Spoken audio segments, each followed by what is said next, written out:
Welcome to Sachs Realty's Tuesday Night Podcast, where we talk about anything and everything real estate. Each week, we deliver expert information enabling you to make better informed decisions while keeping more money in your pocket. If you're interested in real estate, this is your show. Hey Todd, John Hoffman, Y Rent Real Estate Company. How you doing, man? Hey, I'm out in the field here, out in Aurora, Illinois, western suburbs of Chicago. I just wanted to show you another property, another taxpayer debacle of what we've been paying for the last 6 years, roughly. It's a property in Aurora. Give you a quick look here. Having a little issue with my phone, but we'll get through this. This property, I received an inventory. Keep in mind, it's a government loan. Received an inventory January 14, 2020. All right, right before COVID hit and they shut everything down. All right. The property eventually was evicted April 24th, 2023. So a year and a half ago. Ever since then, it's been in repair. And this is the progress that's been made. So basically, April, May, June, July, August, it's basically a year and a half. All right. And it's still in repair. Great stuff. This is taxpayer money at work here. To me, this is just such a joke that, taxpayers are footing the bill for this house, that the total repairs on this house, they've already put $123,000 into it, mostly exterior. And to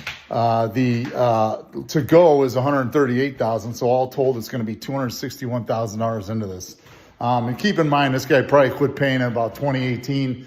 So it's 6 years that the property has been, basically not collecting anything for the taxpayer. At $12,673 a year in taxes, that's an additional $76,000. So, when you factor in the carrying costs, holding costs, this thing to be sitting here for 6 years is just incredibly insane. And to me, it's just another reason why this system's all messed up. This is a property that should have been, relaunched into the system. Should be homeowners living here right now, not sitting here under repair for a year and a half. So anyways, I'll see you tomorrow, man. Looking forward to it. I'll talk to you later. All right. Welcome to our Tuesday Night Live. We have John Hoffman here with us tonight. He's a returning contributor to our channel. And John, man. What's up, buddy? That was some video that you sent me yesterday. Had to pull that out front and center. We've had to pull it out. And so tonight, guys, we're going to interview John about these foreclosures, what he's seeing. And he's a foreclosure specialist. He's an expert in that field. He's an insider. When you have a real estate broker that the federal government sends him foreclosed properties that he has to evaluate and get on the market and go through the process like you just watched, he's an insider with great information. This is not the first video that he sent me showing me where these properties were literally trashed out. People living in them for many, many years before they were finally evicted, kicked out. We're also going to talk about tonight what is going on with mortgages being underwater. We're going to talk about what states are the worst underwater. We have a poll right now that we'd love for you to go over and vote on that poll. It's asking the question about, would you walk away from your mortgage? We know that in the GFC, back in the 2008 crisis, people were walking away from their mortgages because they could buy the house across the street that was pretty much exactly like theirs in the subdivision for, in a lot of cases, $100,000, $150,000 less than what they owed on their mortgage if they bought at the peak in 2006. So the question is, would you walk away from your mortgage if your home was worth $50,000 less than your mortgage? And so right now we have a lot of no's. We do have a fair amount of maybe and yes. And so that's pretty much telling us where they are. And as we get further into the night and talk about what states are the worst underwater, we'll look at that again. We're also going to talk about what is going on in the Mid-Atlantic region, especially here in Maryland, what we're seeing John's going to talk about what he's seeing as well in Chicago area. But we are seeing very little sales. It's crickets. So I was just talking with one of our top agents here at Sachs Realty, Mark Ritter. He has a team, and this guy does decent numbers, big production. He sold 70 or 76 homes, I think, last year alone by himself. And he gets a lot of leads. And he said it's crickets out there right now. People are just waiting. It's a waiting game. But I'm going to show you how we're seeing inventory rise off the charts. And in a time where we really aren't seeing or wouldn't typically see high inventory going into the holiday season. I mean, we're in October. So as we're coming into fall, we're seeing inventory explode. And I'm going to show you the back end of our MLS. I'm going to prove to you how massive price reductions are happening right now. And if it's happening here in Maryland, where we get some of the highest paid jobs, a lot of government employees, a lot of people work for insurance companies. Where, here in Maryland, insurance is a big employer, and where we have the highest median income in the country, really. And we're seeing massive declines in prices, and days on the market are skyrocketing as well. And you don't have to take my word for it. I'm going to show you in the MLS. So if you're talking to an agent that's telling you something otherwise, I'm going to show you the same thing that they see. But anyway, John, without further ado, man, tell everybody who you are. John Hoffman, Why Rent Real Estate. I'm in downtown Batavia, Illinois, western suburbs of Chicago. It's still, the market around here is still pretty strong. It's funny though. I was going to mention to you, Todd, on the poll there. What's funny is that's the environment we're in right now. Is people don't have anywhere to go. So that's the answer. If it was $100,000 under, it'd probably be like, well, where am I going to go? But anyways, not to get off into that. But market around here is still pretty strong, but it is getting quieter. Listings are starting to sit. Market times are getting longer. It hasn't really gotten ugly here. I was actually looking through Zillow down in Florida and looking at $100,000 price drops on a lot of stuff. I mean, pages of them, $300,000 price drops on stuff. I mean, it was insane, and obviously it's not that like that here, but it is starting to slump. And you're right, it's been crickets. It's extremely slow right now. You're just kind of banging whatever deals you can get together, and people that have to sell want to buy. You're working with whatever you got, but there's not a lot out there right now. That's for sure. Well, let's start with the foreclosure and specifically the video that we just watched. How does something like this, first of all, it's atrocious that it's taking so long to get this property on the market. I mean, I can build a 3,000 square foot house in about 4 months. So, when we're talking about 18 months of construction, and clearly it's way far.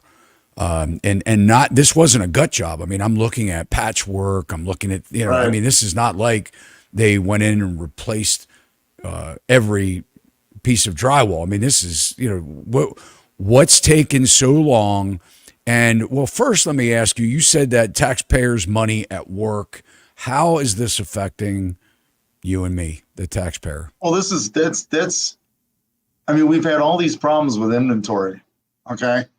I've been working for these government loans since 2007. Okay. When a house came into inventory, you'd turn it from, eviction, repair, resale within a year. And that's long. A year was long. What happened was when COVID hit, it kind of became fashionable to, now everybody went into forbearance now, and that's kind of like that one I showed you before where he had 2 loan modifications and it still took 5 years to get him to move them out of there. And that's what's happening, is that's the first problem with it, is that, these properties are in their system for so long because they're not really forcing people out. I mean, we'd have a lot of foreclosures all over the place if this was a free market and a normal market, but everything's withheld. People are in forbearance. you don't even have to call them to go into forbearance. They'll put you in forbearance even if you don't call. Okay. But the other half is, which I've been witnessing on all these properties out here I've been working on, is that, the cities are just impossible to deal with. I mean, you'll have a city inspector come out, approve your list of repairs, and then they'll leave, and then they'll bring another guy out. Well, he's off today. Add more to the list, and that takes months at minimum. I mean, this isn't even like the contractor's fault per se, but that's kind of the world we're living in right now, where all the regs with these cities are just killing you. But I go back to just not processing these properties.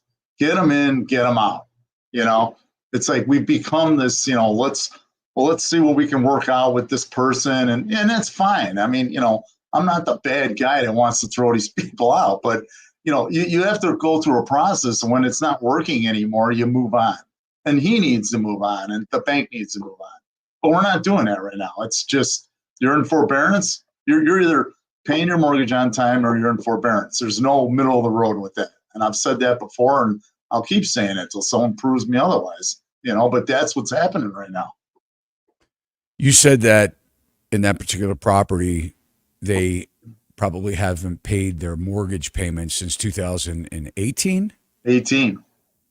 2 years. It's usually 2 years in Illinois to the first time you don't make a payment till the day that they get foreclosed on it at the courthouse. It's usually about 2 years. When did you first learn about the property?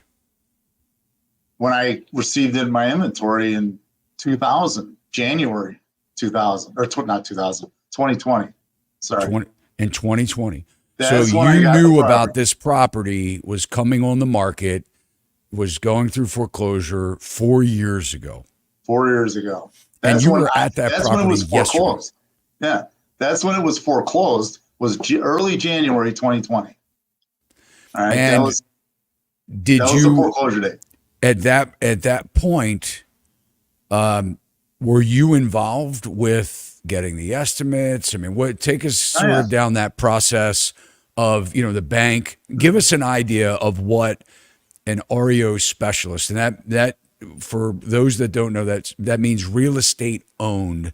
That's when the bank has taken it back and in foreclosure. It's they have possession of the property. It's not right. During the foreclosure process, they've foreclosed, and now that is a real estate owned. It's on the bank's balance sheet as one of their assets, and just kind of take people through the process, if you would, on what's the ordinary course of business. Yeah, I mean, we'll at the point that we foreclose, I'll give them a letter. Hey, how you doing? We're just here to see who's living there, and we'll go through a process, try to get them cash for keys, which is, kind of the easier word for relocation assistance. Talk about that for a minute. Okay, we'll offer them money to move. Here's money to move. How much? It just depends. It depends on how fast they can get out of it. The faster they can get out, the more money they'll get. Give us an idea. I've had 15,000 offered. I've had them give them 3 because it takes them 8 months to get out. Or they'll offer to rent it to them. We've done that too in the past, but usually those don't work out because they already don't have any money. So. And they've trashed the house, so they don't want to live there anymore anyway. Right. So you take them through the cash for keys. Well, first, how do you verify that the property, there's a lot of cases that I hear, and I've talked to a lot of, people will call in and they'll say, I was wrongly thrown out of my house. What do I do? I was going through foreclosure. The agent lied. They locked me out. They trashed all my, I was visiting family. I came back. The door was locked. The keys were, changed.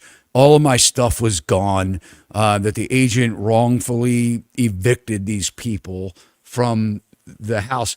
What process do you have to go through to see is it occupied? You visit the property, you bang on the door, you ask them if there's somebody there. How many people live here?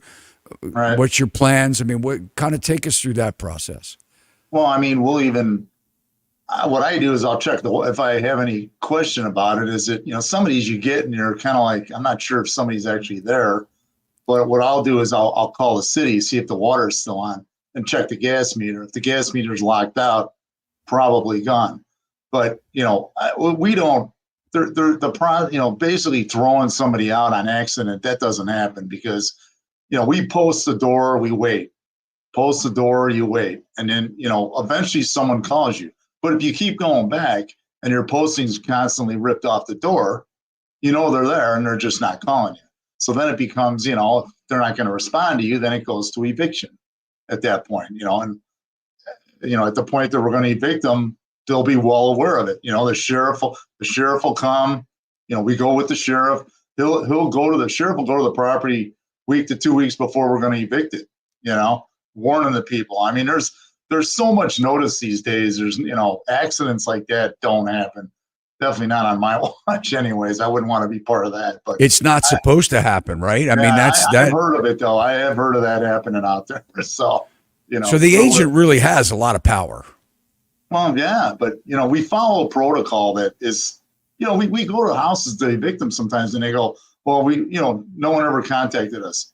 Well, we bring the pictures of all the postings on the door that keep disappearing miraculously, so somebody's taking these off your door. Why would your neighbors, they just fess up eventually, but yeah, it's, we get all the stories, all the pushback, oh no, I had no idea this was going on. It's like, come on, you haven't paid in a year and a half, 2 years, you got to figure something's coming. But one of the things too, I was going to say is that, one of the problems with leaving them in too long is they're getting comfortable. They're like, this is my house. That's kind of the attitude been lately when we go to these to evict them. It's like, what are you doing? This is my house. It's like, the problem is we're 4 years in now. So they literally get the mindset that I'm sticking around.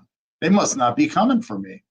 And that's just, it's sad, and that's a problem. That makes these evictions more hostile. That doesn't need to be. Most of the, it used to be the people would just leave. By the time you went to evict them, they were gone because they knew what was coming. Now they're like, well, I got nowhere to go. Why? I got to, I can't go anywhere. But that's because they've been here for 4 to 5 years. You ever, have any problems? Feel threatened? Feel like your life is in danger? Yeah, I've heard people say, "You're going to carry me out of this house. I'm not leaving." Yeah, you're going to carry me out. Yes. So what do you do in those cases? Well, that's why we have the sheriff there. But you have to go there a lot of times before the sheriff. Well, oh yeah. I'm very careful about that. Like going to the door. What I do, even if they're home, I post the door and just split. I don't. Face to face isn't too soon for that. Yep. I'm like, give me a call. Here's my card. Give me a buzz. Let's talk about this. And, then you can feel them out from there. But yeah, I try to have as little contact as possible just because it's not, give them space to want to reach out to you and stuff like that, but yeah, we've had some doozies, back in 08, 09, 10, get some real interesting stuff going on because that was when things were really, really crazy, I've tried to help people that were getting evicted. I've tried to help them out, offer them cash for keys. The problem is what do they do with that? They can't rent another place. In a lot of cases, they don't have jobs. And so they say they have jobs, but they can't verify their employment. So nobody is going to rent to them. And it was just, I think last week I was talking about, there's no place for them to go. You think that, you just go down to a local shelter. No, there is nothing for these folks. And usually what they're doing is they're homeless. If they literally have nowhere to go, no family to take them in, they have tents, and that's what they do. They become homeless. I remember on one that I was representing the bank. They actually had tent boxes that they had just bought in the back of the SUV. that was where they were going. They were going to camp Yeah. out somewhere. They Yeah. had, and it was, it was tragic. That one I sent to you, that the first video I sent you, the one that with the, he had loan mods twice, and he had to go to the caseworkers came to the eviction, and they had to help this guy go nowhere, you know. And and he had two dogs too. I mean, it's crazy, you know. Oh, that one. How does this affect the taxpayer? Well, I mean, what you got to realize is that, the taxes, we're paying the taxes. The other house, the one, not this house, the other house, 12,000 a year in taxes. Well, we're paying that because we're holding on to the property for 6 years. So who's paying that? We are, I mean, and that's the problem with that is, and the other thing too is that, you get some of these properties to market faster, maybe the inventory gets a little better, and then people aren't paying more money for a house. Maybe not, but I'd sure like to give it a shot. I mean, there's no reason for this to be hung up for that long. With 12 grand in taxes, we're paying that because they don't get off the hook for that just because there's nobody in it. They have to pay the county that. Well, that's inflation, my friend. I mean, yeah, there's no way around it. They haven't been paying taxes since probably 2018 when they stopped paying their mortgage payment. So you take that $12,000 a year, over the last 6 years. 6 years. That's a lot, 70-some thousand, $80,000, like you said. That's money that's it's lost. It's gone. It doesn't mean that property will be worth more money because they have we've all bailed out the person that hasn't, the people that haven't paid their taxes. Back in, you and I both went through the GFC. Back in the day, I mean, I purchased a lot of foreclosed properties here in Maryland. I was buying properties, single family houses for sometimes $40,000 in the county. Nice houses, but they were completely trashed out. One of the things that I've noticed through the years is the banks are spending money on fixing these properties up. They never used to. I mean, back in the day, it was very little. Towards the end of the GFC, they were going in and doing minor things, painting and flooring and stuff like that. But they're spending hundreds of thousands of dollars on putting these houses and getting them ready for the market. Why do you think they're doing that now versus just offloading these to investors?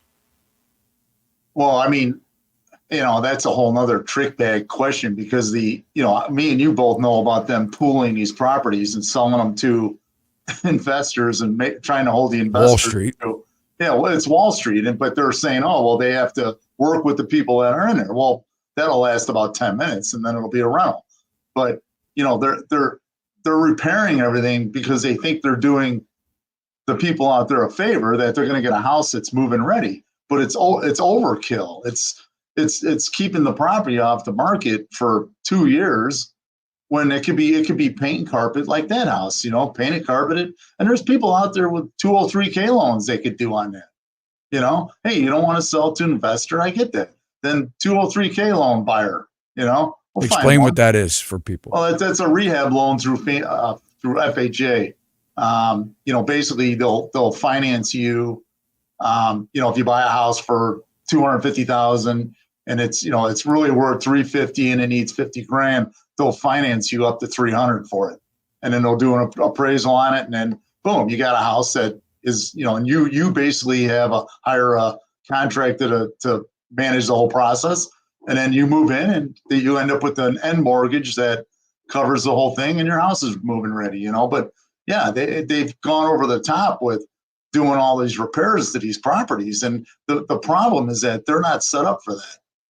These banks, especially the government, Fannie, Freddie, VA, all that, they're not set up to manage projects like this, And yeah, we handle it for the banks, but it's still a colossal process. And plus they want you to use national vendors to do these repairs, and the national vendors can't find anybody to work for them. So that feeds into the delays. And like I said before, you got the cities going, Nick, who did your inspection, he's off today. And then the next guy comes and he's like, well, Nick missed these 5 things. So it's this game, cat and mouse game. And I mean, it's just insane with the processing of it has just killed it, And to me, these properties should be turning over, getting them back into the system. That's all you're supposed to do with these, And now they're getting cute with, we want to do this and repair it, and it's not working at all, and it's feeding into our problems with inventory. Okay, and we're paying for that. I don't care how you look at it. That's inflation. That adds to the problem. Well, and I think, is it still the same way that they give it to some type of workout specialist, and then that just sits on their desk, and they're clueless. They don't, they don't know what the market conditions are necessarily, or what the after repair value would be. They're just depending on so many different things. Is that still the way it is now? Yeah, there's a I do a BPO. Here's what I think it's worth. Here's what it needs in repairs, and then they do, then they get bids. And that's a process. That's a long, especially when all the work they're doing, like on the one you saw. That's a long process. That bid might take a month and a half to get, because they got to go bid siding and windows and kitchen and the other problem too is the cost of the materials it's insane. So that's adding to these huge bills coming out of these homes. And then what happens? Go ahead. I'm sorry. No, you get the bids, and then they decide, okay, we're going to repair it, which basically repair everything, and then you start repairs. But then that takes them a while to get going, because then they got to go get their permits. That could take a month, 2. I've seen that take 4 months, 5 months easily. So it's just, there's all these layers of bureaucracy that are getting stacked on these homes. So you're turning a single family home. That's probably a middle tier home in that area. But it takes you 4 years to get it to the market. It's like, come on, what are we doing here? We don't have any inventory, and you guys shouldn't be in the repair business. Yeah, I get a little bit, but not to that extent. And it doesn't mean that they're going to sell it for what they've put in it as well. And I think this is we all the time see a bank-owned property, and people think that they could just take the shot at the bank and offer them 30 or 40% less than what the listing price is. And they just don't understand that's not how it works. It may be way overpriced for what it is, or they put lipstick on a pig and it looks terrible, and they carpeted the dining room. They do the stupidest things, right? It's true, right? They'll carpet whatever because it's the cheapest flooring. And then people are like, that's kind of weird. Why did they carpet that? And so they're like, well, I've got to put flooring in, and I want to offer them this price. And then it sits on the market forever and ever and ever for them just to do one small price reduction. Right. Are you still responsible, like back in the GFC, for taking the costs out of your pocket for board ups and changing locks and cutting the grass and plowing the snow? Is that coming out of your pocket? That's actually changed. That's gotten to where that's not as bad anymore. Rekeys, yeah. Evictions, yes. That comes out of our pocket. But you get reimbursed in a fairly timely fashion, but back to your point on the price, it's like, yeah, they plow all this money into this, and then they list it at this extra, and their market times are probably 4 months, 4 to 5, so you're sitting there again with an asset that's, and then you get your price drop once a month, and then eventually you hit it, but it doesn't make sense to be doing it that way, Rip and ship is what they should be doing, but they're flippers now, and you still get the clients that are like, hey John, well, I'll make them an offer, I'll get it off their books. They don't want it off their books. That's not how it works anymore. There's very few deals out there. Scarce for let's find something to rehab. That's just not there anymore. They're rehabbing nearly everything, probably 95% of it. In fact, I did hear that stat before, that 95% of what they're rehabbing it all, Interesting. A good question. Knowing what you know, knowing what I know, in when these properties are, going through the eviction process and the condition that they are in when the people finally leave, and the work that's being done. I mean, I could pick that job apart. Oh yeah. The one that you just showed. I could totally pick that job apart. Oh yeah. For sure. Would you buy a foreclosure if to live in? Now, not as an investor to rehab and sell yourself, but would you buy a foreclosure for you and your family? I would. I mean, but I'm in the business. It's like, would you buy a car and you're a car dealer? To me, it's, I would. What if you weren't in the business? Well, then it'd be a different story. I mean, we've had a lot of these where, honestly, you get the call, a week after closing and water's pouring in through the ceiling on a completely rehabbed house. Oops. And when you buy a government house, the contract says you take it as is and you're done, on the day you close. There's no good luck suing them to get the money back for that. But we've had that. Appliances don't work. And, it's definitely, we've had issues where, the heat vents are carpeted over, stuff like that.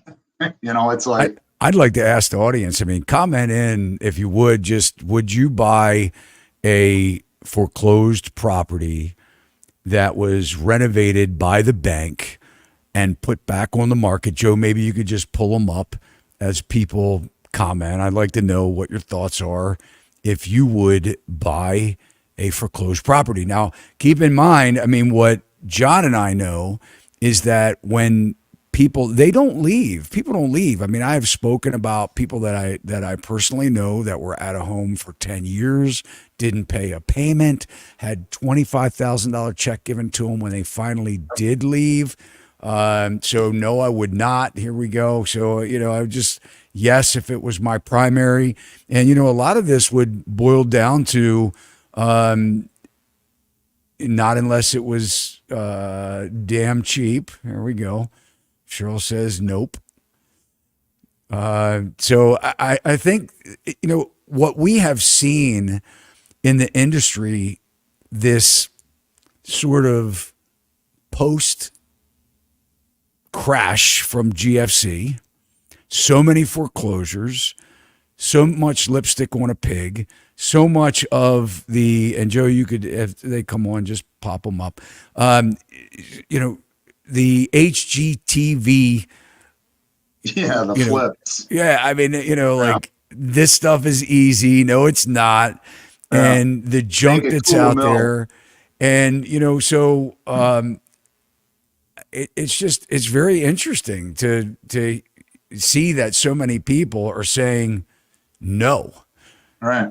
So I wouldn't buy it. And it's so obvious when you walk through some of these properties too, that it's just terrible. What I'd like to do, John, is pull up, I've mentioned this to our audience before, that you can go, if you're interested in buying a government owned foreclosure, something that they have taken back.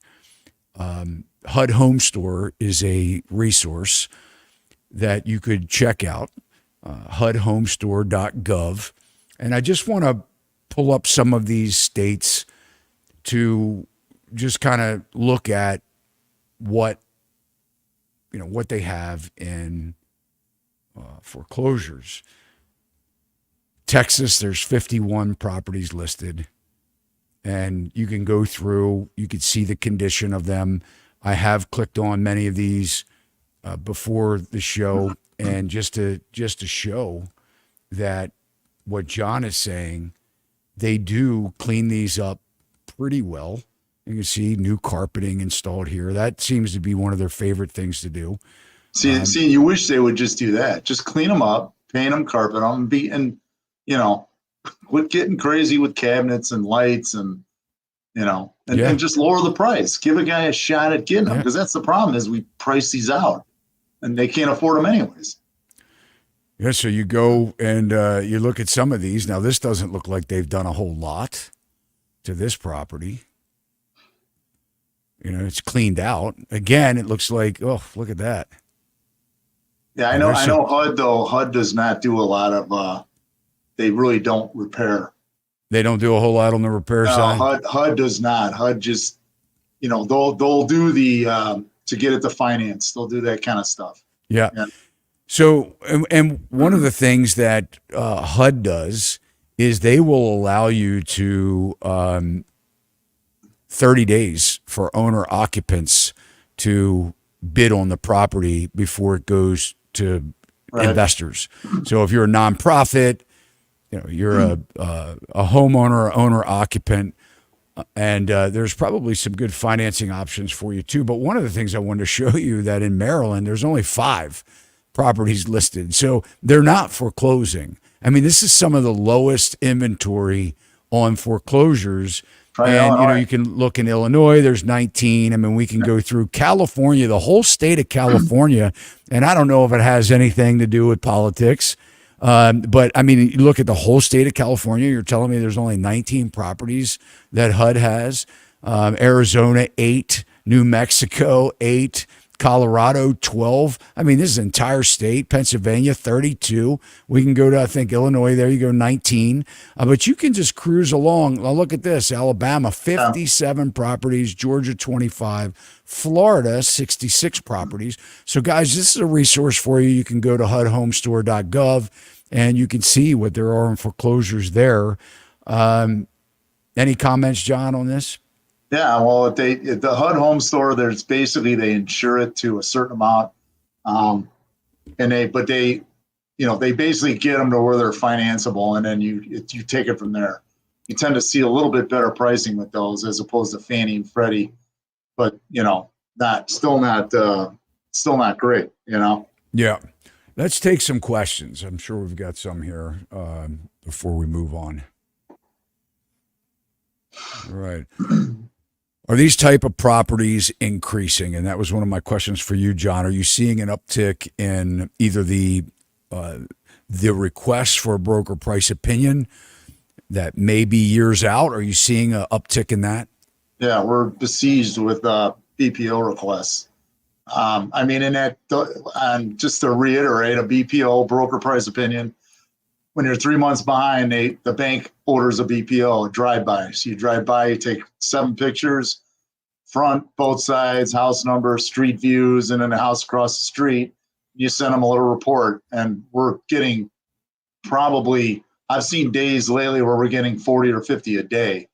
And that's just here, and that's in Illinois. And give us an example. What was it 6 months ago? It's been steady 6 months. Plus, wow, it's been steady for probably about a year. I would say it probably started heating up like last fall, so probably about a year ago. But now they're coming. I'm getting requests all over the place, and I'm a member in REO Network, and I get lots of requests on there too of individual banks that own properties that are they have loans out here in the area, and they'll send me, hey, can you go out there and do one? But yeah, and then 95% of them, they're living in them, But 95%. Oh yeah, when I go to them, they're always occupied, and the bushes are over the house. They're not taking care of anything. Broken down car in the driveway, and that's and these are the ones that are going into forbearance. That whole process has this huge lag to it now, as opposed to what it used to do 5 years ago. Now that process is just, and I've done BPOs on the same property in 6 months, So I'll do a BPO last fall, and then 3 months ago, I'll get another request for the same property because they're just, let's check it again, But that's what I mean about kicking the can down the road. It's just everybody's, they're not moving you through. Period. As somebody, I know we would have way more foreclosures right now if they just let the system run the way it should run. But it's, we are the world. We are the ones who make a brighter day. So let's start giving. I mean, it's enough given. You got it at some point, and that's why we have all these problems with inventory. That's one of the problems. With your experience, almost 20 years in dealing with bank-owned properties and foreclosures, do you find? I mean, I know it's impossible to put a percentage on it, but do you find that forbearance really just delays the inevitable? I mean, that the people that are going through loan mods and forbearance are ultimately, a large percentage of them are getting foreclosed? Here's the problem with forbearance. All right, so let's say 2 years ago, and a lot of these forbearances are from 2-3 years ago, 4 years ago. You go into forbearance, great. Okay, we'll take the 40,000 you owe us, we'll put it on the back. Okay, great. The problem now is that 3 years later, this guy's insurance is doubled, tripled. His taxes have gone up. The maintenance costs are insane just to maintain the house. And keep in mind, when he went into forbearance, he really didn't have any money then. So he wasn't maintaining it. He wasn't paying the taxes. So now when they go, here's your new payment, he can't even afford that. Even with you stripping out the 40 or 50 grand that he's behind on, you're not helping this guy. But he's going to take it because, again, he has nowhere to go. So, and it allows that, just to them, they're just survival. It's like, hey, just give me another year. I'll figure it out. Something will break, whatever. But all these costs just keep elevating to where, the people that bought 3 years ago, they can't afford the house anymore because of the insurance and taxes. I don't know how many people go, oh my God, my payment went up another $200 a month, every year. And that's not because they're rate adjusted. It's because of all the fees involved with just maintaining this house, A lot of people talk about property taxes and how they feel that they're being charged. You have people that live in a community for 20 years, 25 years, 30 years, and their tax assessment changes based on the community, them building new homes in the community, bigger homes in the community, multi-million-dollar homes in the community, and it's elevating their property values. And when you look at it from year to year, a lot of times the value doubles. And we see houses that were, valued from an assessment property tax assessment at $350,000. Their next assessment goes to $700,000. It doubles. All right. I would be curious to know, when you have a property that is in default, I'd be curious to know, because the ones that their property is distressed, they would have more of an argument to go in front of the assessor with their photos, with their facts, and get their property taxes reduced. I don't think enough people know that you can, file an appeal on the assessment.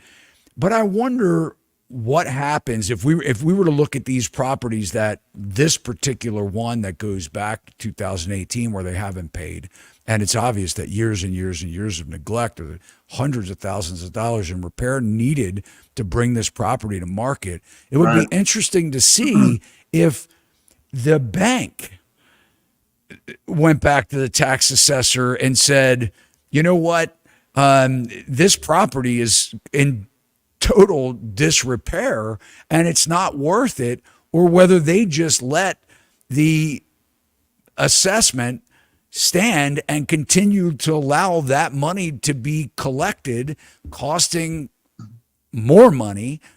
Or what? I mean, you would think about it, right? If you have somebody that is going to take a foreclosure and they're going to, have estimates, get repairs done, manage the project, go through permits and all this stuff. Don't you think 4 years ago or 3 years ago, maybe they should have gone in, and maybe they do, but it would be interesting to pull those tax records and see, did they appeal the process to save taxpayers money on a property that wasn't worth or isn't habitable, or is it, do you know? They're too buried in red tape. I mean, if they were smart, it's one more step. I know, but that's a big step for them. They don't, seriously, if they were smart, they probably should open an apartment to do that. But, I just don't see that happening. I mean, I haven't seen it, that's for sure.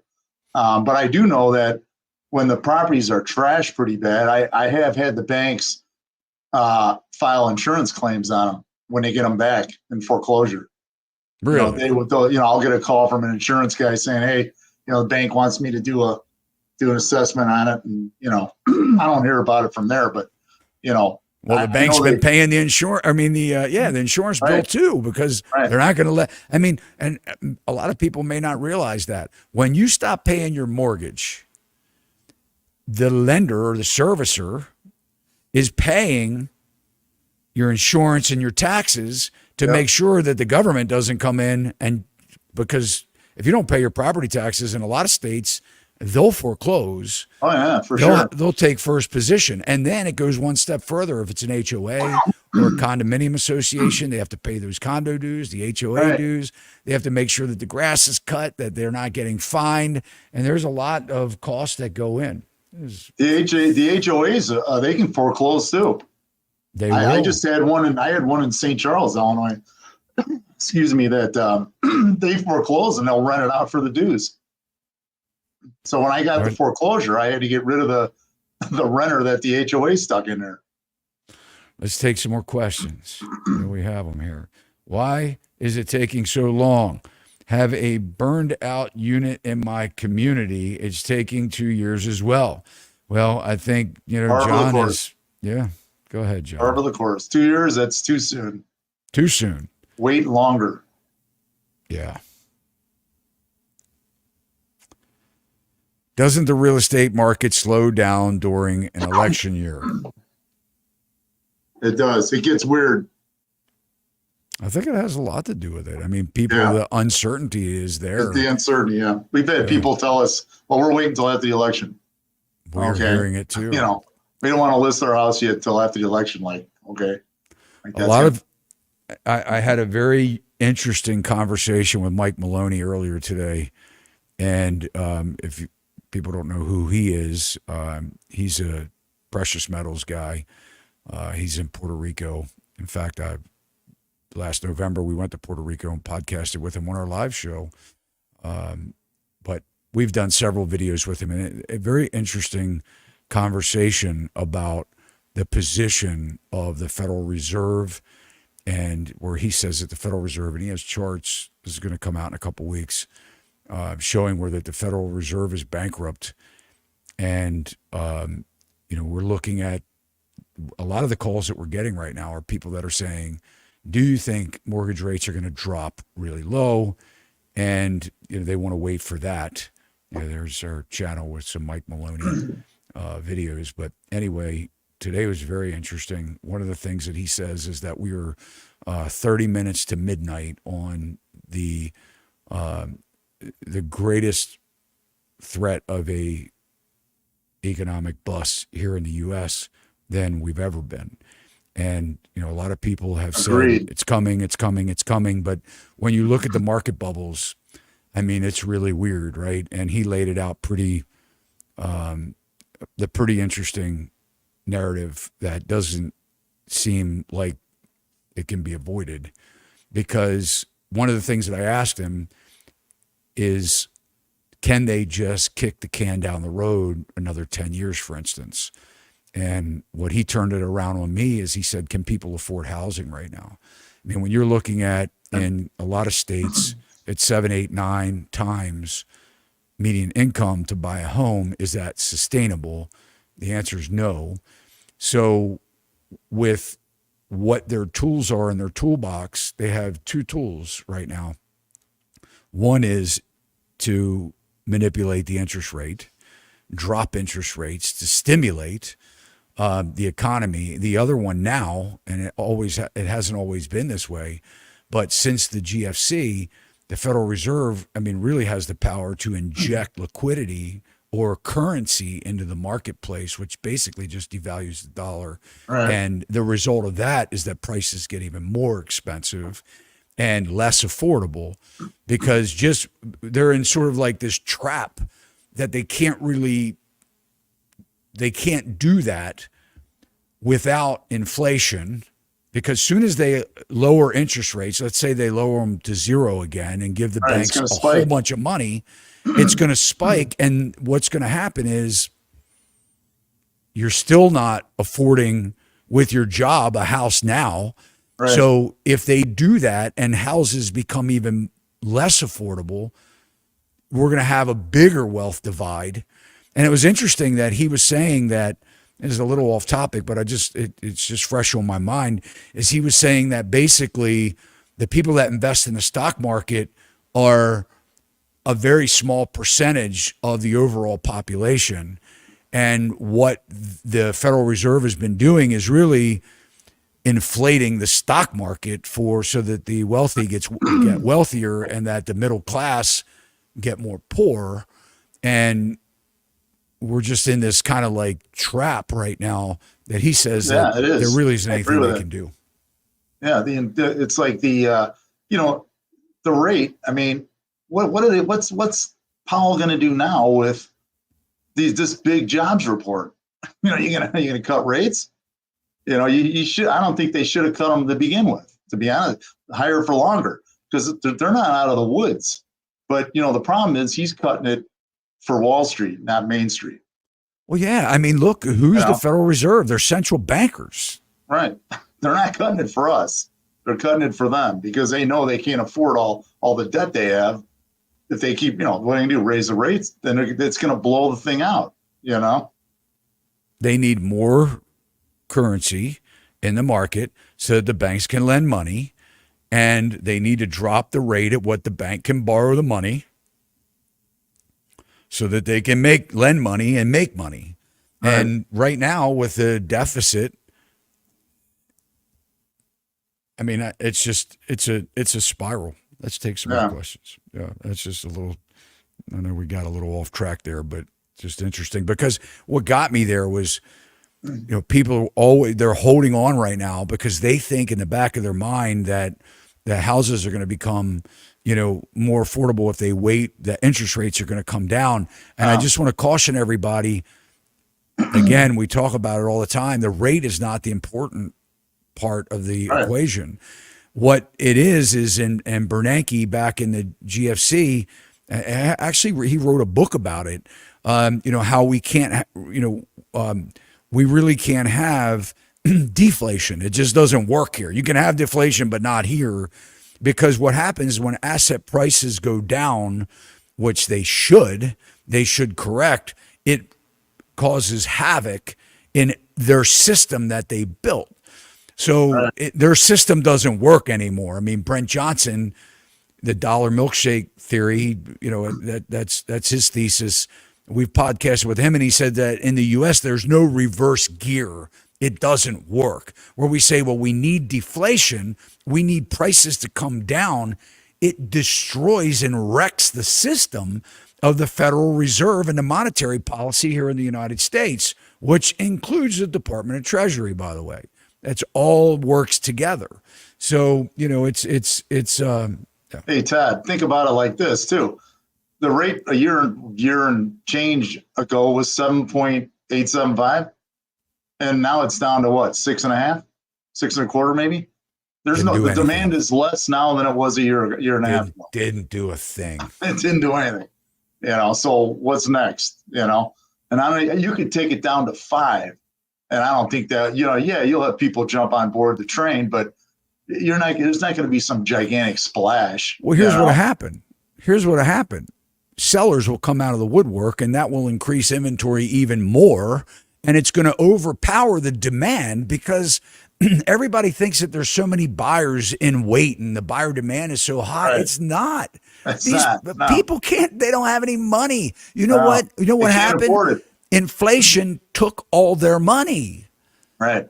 Their down payment money, even if it was only 3%, inflation took their money. Right. People are saying, I pay all my bills. I have $30 for 2 weeks of food.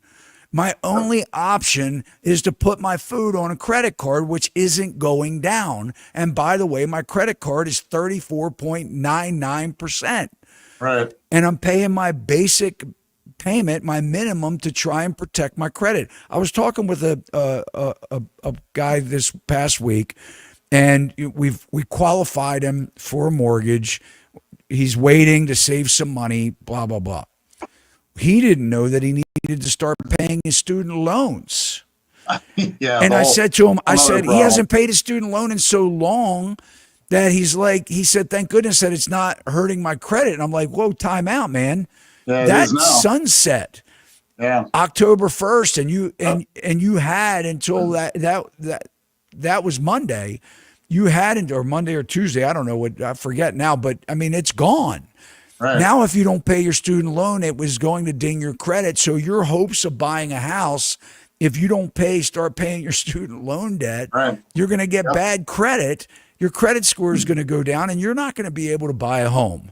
So, it's this. Think about it too, Todd. Most of these kids or even adults haven't paid in 4 years on these student loans. So it's like wake up call. Now March I of 2020. Yep. Yeah, I mean, it's like, ooh, that's going to be painful. And you know what is it a surprise that we're not hearing this? No one's talking about it. The other thing I talked to, you'll appreciate this, to Mike today, is I said, man, are we out of the woods on the commercial real estate crisis?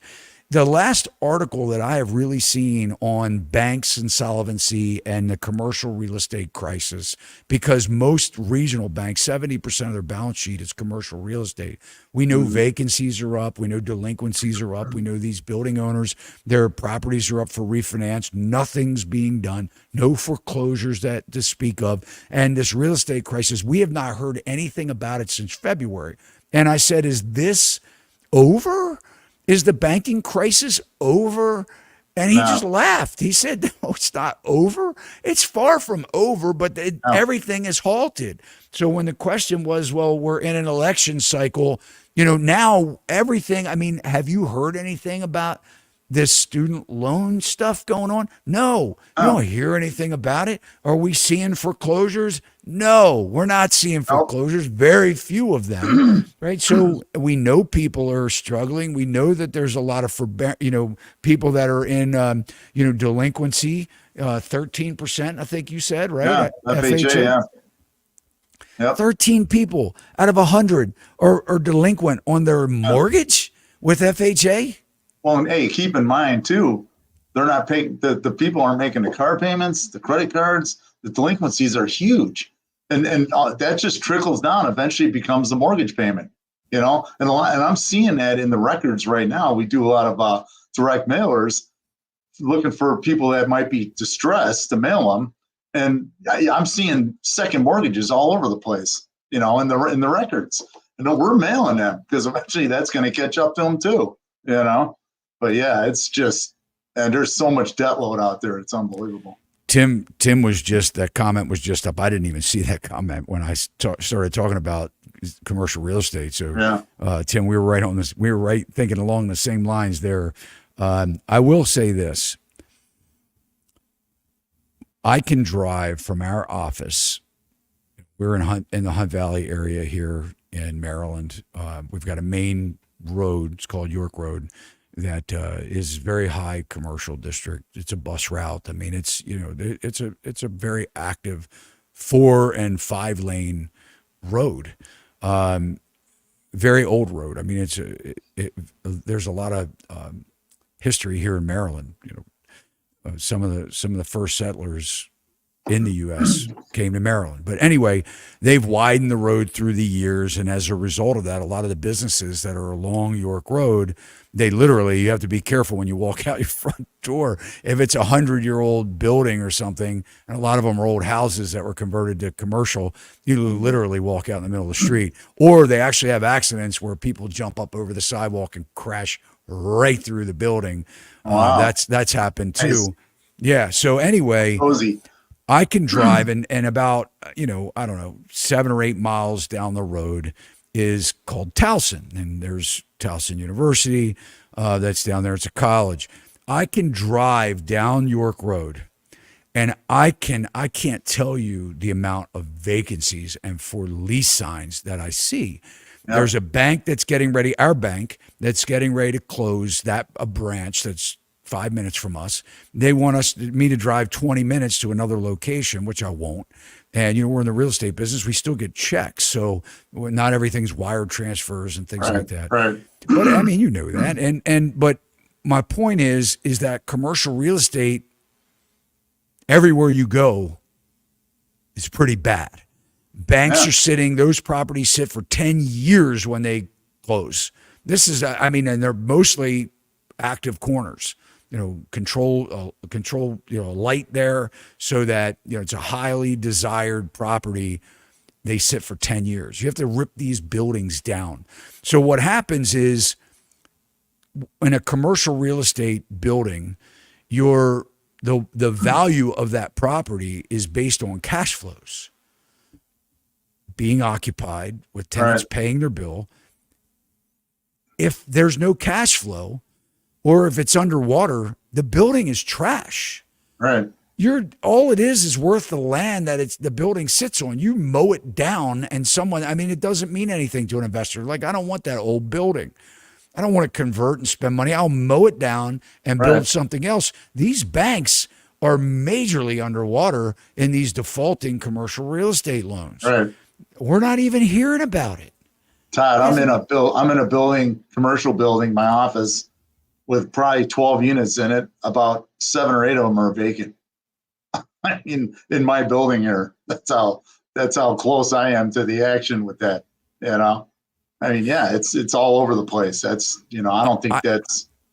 I know businesses that the landlord gave them extra space, just gave it to them and said, look, you can have it. Somebody's using it, right?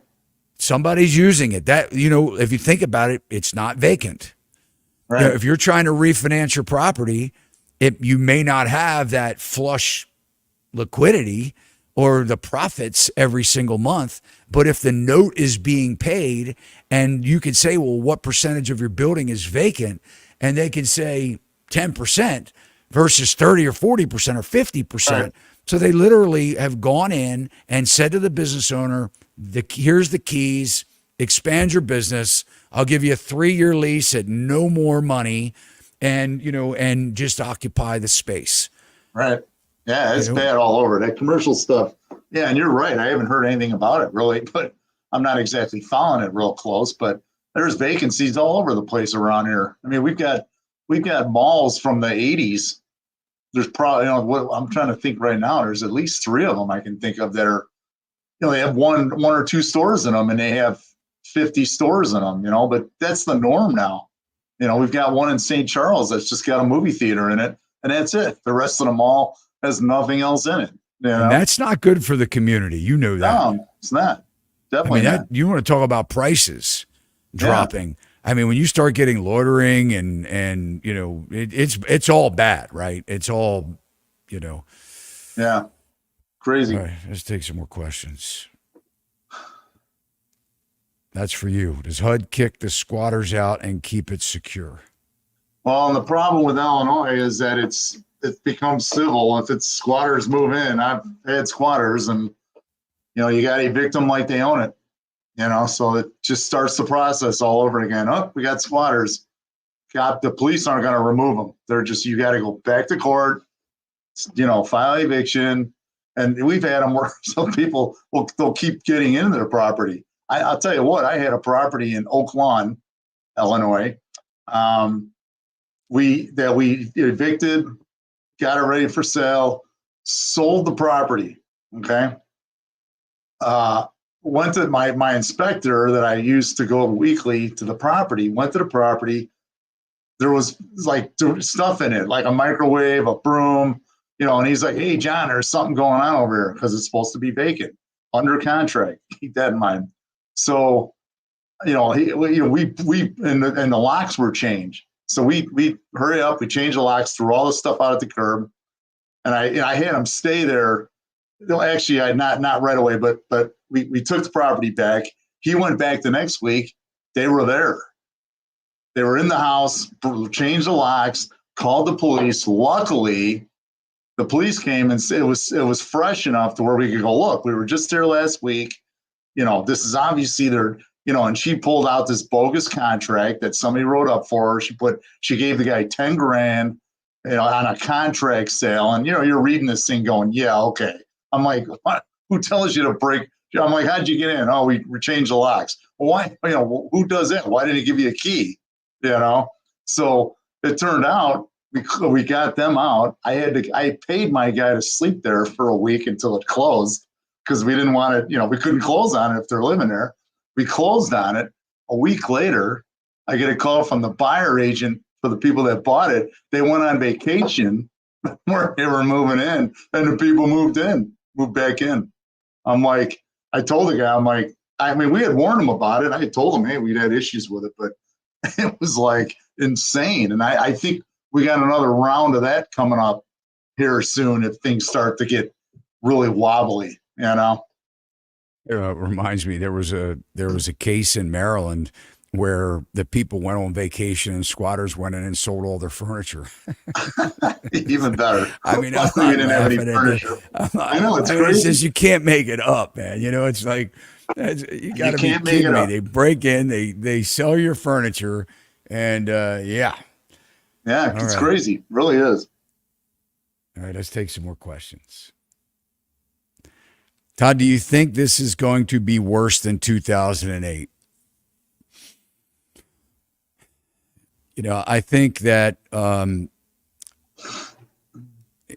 been saying this for a while, and it almost seems silly because, when you see what has been going on, it everything defies any kind of logic to where markets should correct themselves. I mean, if we learn anything from history, is that prior to 40 years ago, 50 years ago, if you look back,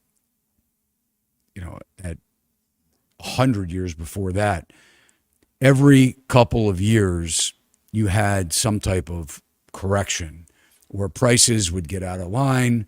And it was basically because of the confidence of the consumers. When consumers are confident, they're spending their money, and things the demand increases, the prices go up. And then what happens is consumers feel less confident, they stop spending their money, and then the prices drop back down because the stores have the goods, the products, they need to sell them, the service prices come back down, and everything kind of adjusts back into an alignment. And to where, you could look at the loaf of bread didn't change its price over, a decade or whatever, so it would go up and it would go down, but everybody seemed to manage, and it worked. The system worked. Since the Federal Reserve has really been, or realized that they can continue things on the upward trend, I think until post-World War II, until we got to the 2006, the peak of 2006, then the start of the crash in 2007, 8, 9, 10, 11, where we had, for the first time, the housing market collapsed post World War II. Right. No one really knew how to deal with that. The Federal Reserve didn't really, they watched all these institutions collapse. They bailed out some, like AIG got bailed out, but all the other companies went under. We saw the crash of the auto industry. And then the Federal Reserve learned this process that they have of not just, they bought the mortgages. They started buying mortgage-backed securities in like 2011, 2012. They started, because of that, dropping mortgage rates to historical lows. And now we've built such a bubble that is so much bigger than the 2006 bubble that if we did have a real estate crash or another global or great financial crisis, it would be way worse than 2008 because the bubble was way bigger. Right. So the question is when. Do I think that we are set up for a worse than a 2008 price correction? I do. And I only say that because if we go back 2008, home prices went back to 2003 levels. So if you look over a 100-year cycle, never did we see a bubble like we did in 2006. Right. It was just cruising along. Home prices were going up 3-5% a year. All of a sudden, we started seeing massive value, asset increase, price increase. Well, the correction went back 5 years. Some people say it could go back 12 years. But if we just look back at 5 years, can you imagine if we went back to 2019 prices? Or let's say it happens next year and we go back to 2020 prices. We would be looking at a real estate correction that would be anywhere from 50 to 80% in price correction. For sure, yeah. Just 5 years. So the question is that possible? Now, does that mean, so we can look at it in two different ways, really. The GFC was a foreclosure crisis. So people stopped paying their mortgages. We didn't have the inventory problems that we have now. People didn't have, if you look at how many people have gained so much wealth since 2008, the rich have gotten really rich because the way the Federal Reserve stoked the system, the stock market benefited from it. So, that's another bubble in itself. But the question comes down to, could we see something worse in 2008? I think that is very possible. And it's just purely from a price correction standpoint. Now, what does that mean? So would that mean that people, and that gets back to our poll question that I had here, because this is a very valid question and we can pull it up. The question was, if your house was worth $50,000 less than you owed on your mortgage, would you walk away? And so here we go. So 67% said stay put. But look at this, 33% either said maybe or yes. That's a big percentage. So if we take, 30 million homes that have been sold in the last 4 or 5 years, the numbers have been down, but still it's a 30 million number. All right. And of people that bought, forget mortgage rates. I don't care about what the rate is, because when you sell a house, the rate means nothing. It only means what your house is worth, the asset value. It doesn't matter that you have a 3.74% or 2.74% mortgage. If you go to sell your house price is worth your house price. The mortgage means nothing. That's why I try and tell people that are, buying houses only to stay in them for 3 years or 5 years. Don't be enticed by, the rate so much. It's your price. You're better off with a better price on your house. Todd, think of it like this too. Looking at that chart, if that had a radio knob volume, the old radio knob, and you turned it up to 60, those numbers would start to change. So it all comes down to how bad will it be when it hits. If you turn that up to 60,000, those numbers are going to start flipping into different directions. And that's why we don't know, and what's going to happen to cause it. We don't know. But is it inflated big time? Yeah, and it should crash. But they're going to do everything they can to avoid it. I can tell you this, and you know this, John, as well as anybody. It will not happen overnight. No. It will not happen overnight. And we're starting to see it now. I mean, we really are. Starting to see it. Telling you, look at Florida. I mean, anybody on the show can go into Zillow and just go in there and open up like Tampa. Probably not now with the hurricane coming, but prices might be changing fast. But go in there and look at the pricing in there, and you'll see huge drops on hundreds of properties in there. I'd like to pull up, John. I'd like to pull up our MLS. Go for it. And I want to show, and this is, guys, I'm what I'm showing you right now, okay, is what I'm showing you is Baltimore County, and I didn't put any filters in. Want me to make the window wider? Yeah, no problem. All right, Joe. Let's see what we can do. That's good. That did it. Man, jeez, better than I thought it was. All right, so what I want to show you here, guys, is this is Baltimore County, and I'm not filtering this any kind of way other than I just want to show you. Well, when I say I'm not filtering in any way, this is Baltimore County homes that are available for sale or in coming soon status. And we're seeing an inventory explosion. All right. When you look at a county in Maryland and we start seeing, and there's 25 on a page. Okay. There's 25 houses on a page. So, and this is just a line view, quick down and dirty. We're not looking at pictures and things like that.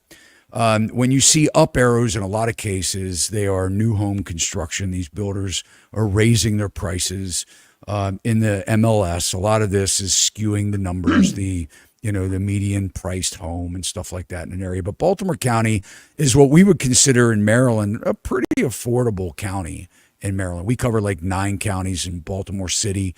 But when you think about it, it's Baltimore County is still pretty affordable. But I just want you to look at these down arrows, okay? And actually, I'm going to move over here. I'm going to move over days on the market. And I'm going to kind of go, we could go in multiple different ways, but the beginning of this is coming soon. When you see this CS, that's coming soon. This is coming soon inventory. Hasn't yet hit the market, but it's coming. We know it. And I think there's 7 pages of coming soon. There's about. So I'm on page 7, 25 per page, and I'm still in coming soon status. All right.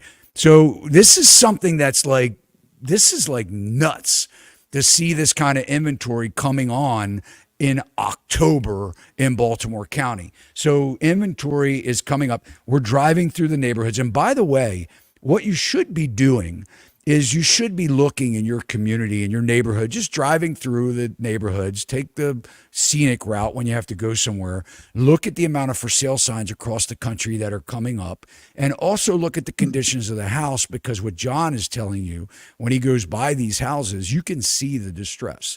The broken car down in the driveway, the siding starting to blow off, the landscaping, the bushes are overgrown. You're starting to see it. But what we're seeing here is inventory. We're days on the market. So what I want you to see here is DOM is days on the market, and CDOM is the cumulative or collective days on the market for that property. When we look at something like this Dieter Drive, at a glance, I can see that this property was on the market before, and it spent 68 days on the market, probably came off the market for whatever reason. Maybe they changed real estate agents. Maybe the real estate agents thinking that they're being creative and they're changing the MLS. What that does is when it hits a new MLS number, it gets blasted out to the people that are on the email list. Maybe they'll see it this time. They didn't see it before. So there's a lot of reasons why somebody might do that. But I just want to continue through on our days on the market. Here, we're still 2, 2, 2, 2, 1, 1, 3, 4. All right. And as we click through here and we get to the higher days on the market, something very interesting is going to happen. All right. So we'll just continue through here. We're still at 5 days, 12 days, starting to see more green arrows, price reductions starting to come into the market. And then, continue. Now look, 25 on a page, you can see the down arrows. These are price reductions, right? Price reductions. And as we get through, you can start to see the longer these properties sit on the market, the prices start dropping. Okay, more green arrows down. Look at this, price drops. Look at this, price drops. I mean, guys, 25 on this page, almost every property on this page, price drops. Look at this, all these green arrows down. So this is stuff that's happening right now. Some of them more than others. Some play the game. This is 228, 219, 549, 499. I mean, you're talking about a $50,000. That's a 10% price drop, right? We can start looking at these things. But interestingly enough, as we go, look at that. Look at this page. Look at the price reductions, right? So, I mean, it is happening like crazy. So what I want from you guys, and look, I could go through, I promise you, I can go through the different counties. Look at this, John, look at this. This whole page of price reductions. 615, Yeah. 575, 249, or 229, 450, 425, 555, 525, 471, 453. I mean, you could see these prices are coming down. Now, the problem is it's not working. Right. So these would not be on this page. If they dropped them $25,000, $30,000, John told you interest rates have dropped. It's not working. All right. So if an agent, look at this page, look at this. I mean, it's guys, this is about as transparent as I can be. So when you have agents, it makes me sick. But, you know, I'm hearing constantly from people that are telling me like, Todd, well, the agent, what's going on here? They're saying, Todd, well, the agent is telling me that I need to put an offer in. The prices are not coming down. You got the wrong agent. They're not telling you the truth. I'm not manipulating this. I'm not making this up. This is the back end, guys, of what real estate agents see and what you would see if you did more, you know, digging in. Look at this, $924, $999, $820,000. I know this street. I sold a house on this street. This is serious, right? So, you know, again, you know, look at this. Look at these down You got a lot of 4-month market times in there too that are just, those are killers. You know, you know what? What's happening is, and Joe, you can stop that share.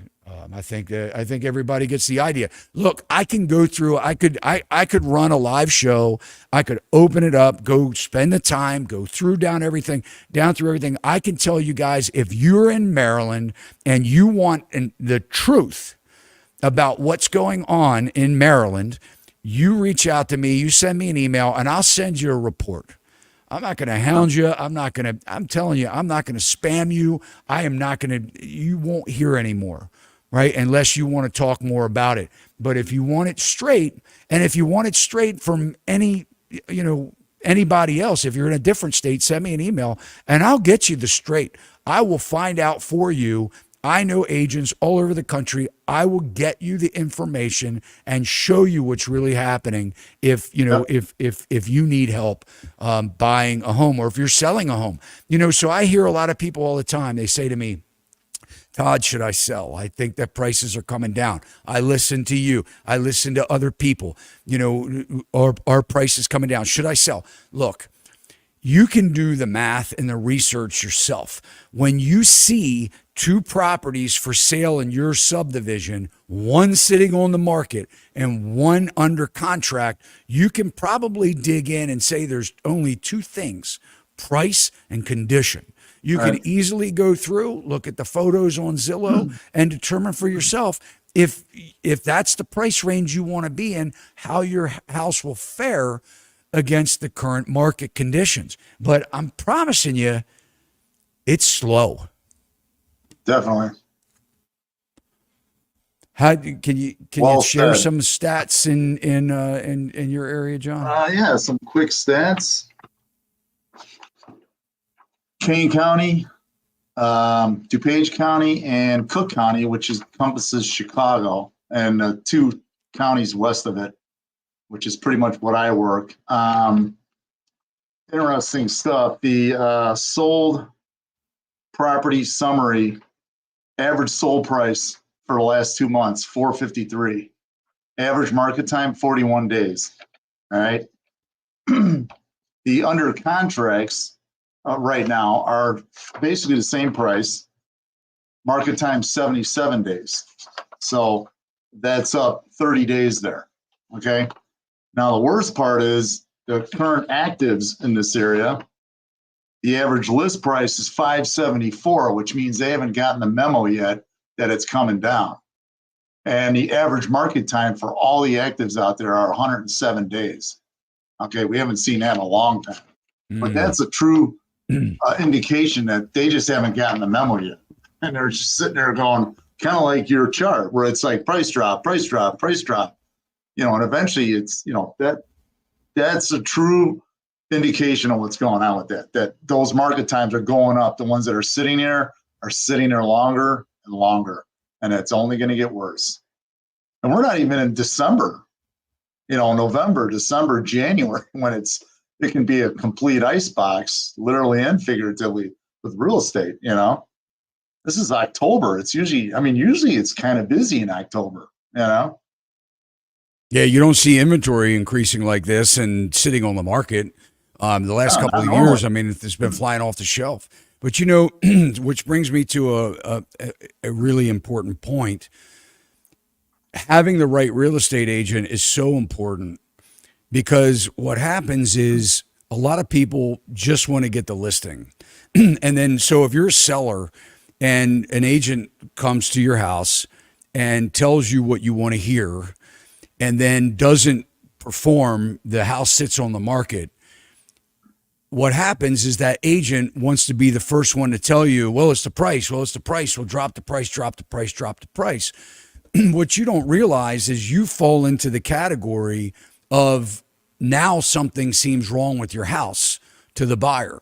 They're like, well, it's been sitting on the market. Something's wrong with it. The chances of you getting the best price are in the first 2 weeks of the house hitting the market, not in the first 2 months. Right. So when they tell you, oh yeah, well, we'll go with this, we could probably get it, but we need to be prepared in 2 weeks. This is what they do. This is the common scenario. Well, we had to be prepared in 2 weeks. And if it doesn't sell, that you drop the price. And you're like, oh, okay. What they don't realize is you get even less money than you would have if you would have priced the house on the front end. And I have a list of questions for you guys. I finally have caught up. I got it out to everybody. One of the most important things you can do if you're a buyer or seller is know what questions to ask a real estate agent when you're interviewing. And I'm going to pop up my email here. Send me an email if you're looking to buy or sell a house. I don't care what state you're in. I will send you tomorrow the list of questions as far as, what should you be asking a buyer? Tell me, are you buying or are you selling? And that way I know which list of questions to ask. If you want them both, that's fine too. But the most important thing that you can do, especially now, if you're even thinking, can I do this with an agent or without an agent? I never recommend you do it without an agent. But if you want to do it without an agent, hey, you'll at least know questions to ask the other side, right? If you're going unrepresented. I don't recommend it, but if you do, these are great questions. These are thought-provoking questions. You can blame it on me that you're asking these questions, because you're not going to want to ask some of these questions. You're going to sit there and be like, oh, man, I really have to ask them this question. But you'll know, because here's what we see in the industry is that you don't ask the questions and then you're disappointed and you get screwed sometimes out of tens of thousands of dollars. You don't get the house. It's not negotiated properly. You didn't ask the right questions. You didn't look at the right things, and it's too late. And this is the largest purchase that most people ever make in their entire lifetime. So you have to ask the uncomfortable questions. If you don't like the answer, you run away, right? If you don't like it, you're going to know. Great agents will do everything they tell you they're going to do for you. 100%. And you'll know when you ask them the right questions, you're going to know whether they choke up. They may say, don't worry. Most agents aren't going to know that you have this list for me because they don't watch my show. They don't like what I say. Most agents don't like what I have to say, and that's okay. Good ones like John do. He doesn't have a problem with what we're telling people and giving good representation. So that's important stuff, right? So I care more about you people than I care about what my peers think about me, all right? Whether they like me or not, or whether they wish I didn't tell people what I tell them, because they are now educated and it blows the cover on their BS. Right. Here we go. This is a great question. We talk about and treat real estate. I don't know why I can't see this on my screen. It's blocked like by something. Let's see here. And now it's too small for me to see. But anyway, let's try this. Still can't see it. I got to have this box Joe down here. When I blow it up big enough that I can see, I can't see the question. I got to get my glasses on. Hold on. Here we go. These aren't for show. We talk about and treat real estate as though it is a fungible asset. This is a great statement. I know. Real estate's so messed up right now. Yeah. Really Fungible, what fungible means is that you can compare two of the exact same properties in houses together. It's fungible. A quarter is a fungible asset. You can have another quarter beside it, and it's 25 cents. It buys you the same amount. It doesn't matter whether it's shiny or dirty. It's a fungible asset. A dollar bill is a fungible asset. An ounce of gold is a fungible asset. A house is not a fungible asset. And what happens is this is the biggest market manipulation that we experience when we are telling the public about median priced homes and that are available for sale and median priced sold of that, in the last 6 months, year, whatever it is. Because what happens is that data is massively skewed by the price range of houses that are actually selling.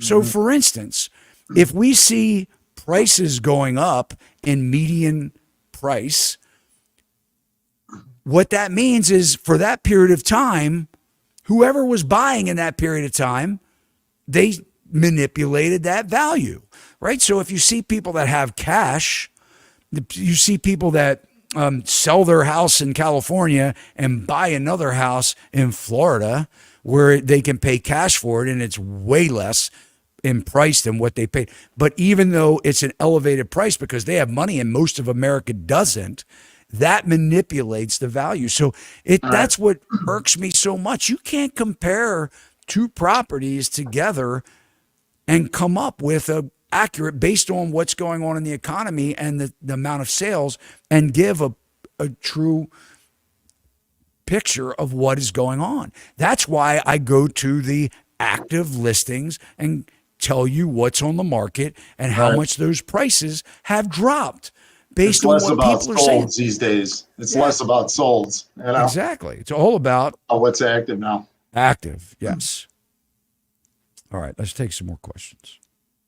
And then I want to get into the states, John. I know you have slides too. I want to hit on. Super chat. Thank you so much. My agent only auto sends emails to me based on filters that don't target what I want. Useless person and doesn't know the good schools. John, do you want to take this? Well, yeah. I mean, that's what a lot of these agents are doing. He's probably or her or whoever it is probably at their other job, and that would be the 2 part-time jobs they have, not the full-time because there's none of those out there. But that's basically, I hear that all the time. I mean, they don't even, are they following up with you like weekly, or every few days or whatever? I mean, they probably aren't even following up with you. If that's the case, you might as well tell them to cancel that and move on to the next guy because there's agents out there, good agents that'll take care of you. Problem is right now, most of them won't because they're not even working at it because there's nothing there. There's not much work, Guys like me and Todd, we keep working at it. Slow, busy, whatever it is. But trust me, I hear that all the time. They set you on autopilot and they never talk to you again, So yeah, I would want to know, are they following up with you weekly or each property or daily, sending you a text? Hey, I saw you got 4 of them today. Anything, that kind of thing. Yeah. And what I tell people also is it's garbage in, garbage out. So you're depending totally upon the listing agent doing a good job, in updating their listing. Most of it, they don't even fill half the stuff out on the listing.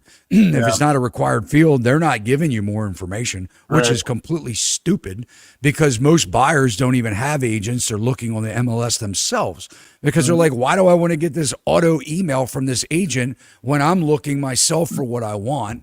And just like John said, they're forgetting about you anyway. Now, I have people that say, put me on it. I want to look. I'm not ready yet. Send me the actives in this area just so I can watch the market. And that's fine. A lot of these are investors that decipher the information themselves. They're just looking for steals, which aren't out there. And, they just want to swoop in at a 50% off list price. So, you know what? I'm not going to spend time with that anyway. I'm going to put you in autopilot and good luck. But if you really have a buyer that's out there looking, an agent has to look at the list. They have to know I'm looking at it saying, okay, does this, and what I'll tell people, I'll say, look, do you want me to replicate what you already have on Zillow or Trulia? Most of them say no. I'm like, okay, good. So what I'd like to do is just send a list to myself. And if I will look at it every morning as it hits my inbox, and I've got your list here of things you're looking at, and if it dots the I's and crosses the T's or even comes close to it, I'm going to send it to you. Because what's going to happen if I put you on autopilot and just send it anyway? You're going to be like, why the hell is he sending me this? I told him I didn't want this, this, or this. And I'm like, yeah, but the agent didn't fill out the listing right. So what? It's coming up. No, it's not really a 3-bedroom, it's a 2-bedroom, but the agent put in the remarks, but we'll make you a 3rd bedroom if you buy the house. I can't prevent stuff like that. But, most agents, and let me tell you something else. Our MLS is so freaking wonky. I hate to say this, but I'd rather look on Realtor.com than my own MLS half the time because it's easier and I get more up-to-date information a lot of times, right? Yeah. If I'm giving you the buyer or seller my list, Zillow and Realtor.com update like every 7 seconds or something crazy, right? It's like, well, why didn't you send me this one? I'm like, I'm sorry, my MLS takes an extra day to send it to you. Usually when my MLS sends it to you, it's already under contract. That's no good. Yeah, true that, right? Yeah. So, I mean, it's... I teach my agents buy or die. If you have a buyer and you're working with them, you're committed to them, you are going to marry them until you find them a home. And that's how you should approach all of them. And if they're not responsive to that, then you move on to the next one. But it's buy or die right now. Let's go find you a home. You want a home, let's go find you one. And that's how you should approach it. And if this agent, like that guy that, the person that was sent that message in, it's like, you're not getting that service and move on. Go find somebody else.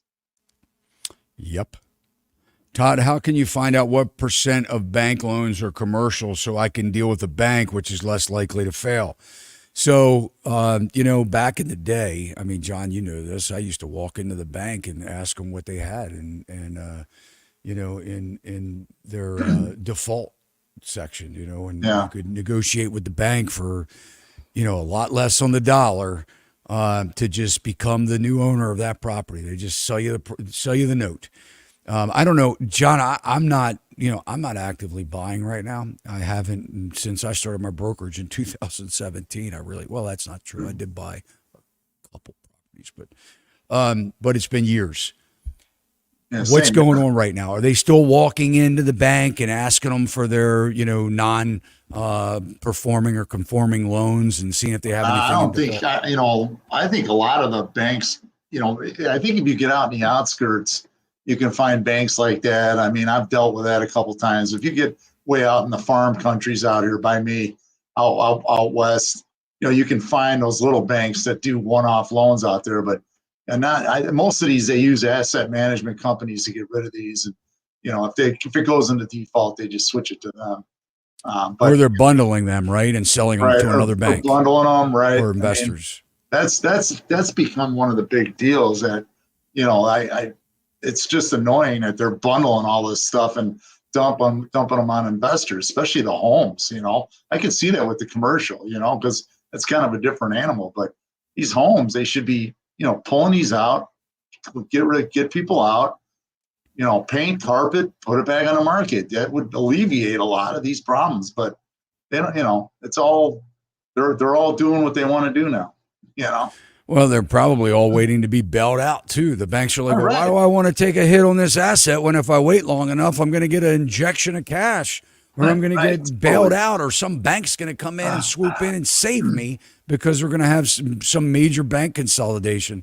I meant to ask you, John, do you know when you're taking these houses, when the bank forecloses, do you know what the actual principal balance was when they foreclosed?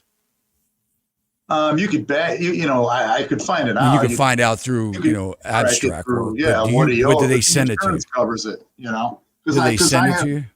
No, I mean you can just go into the public records and find that out what he owed.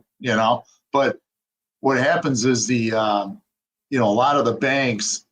When they're going to foreclose, it's the insurance anyway. So a lot of these will go to auction. I've been to the auction a few times, and you'll see a property that's worth, 300 and it sells at the auction for 402 because the bank had to buy it back to get the insurance.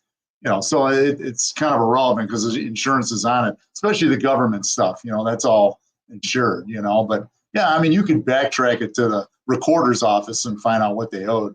But I didn't know if they just sent it to you, to where you didn't have to take that step. But the question is, is there equity?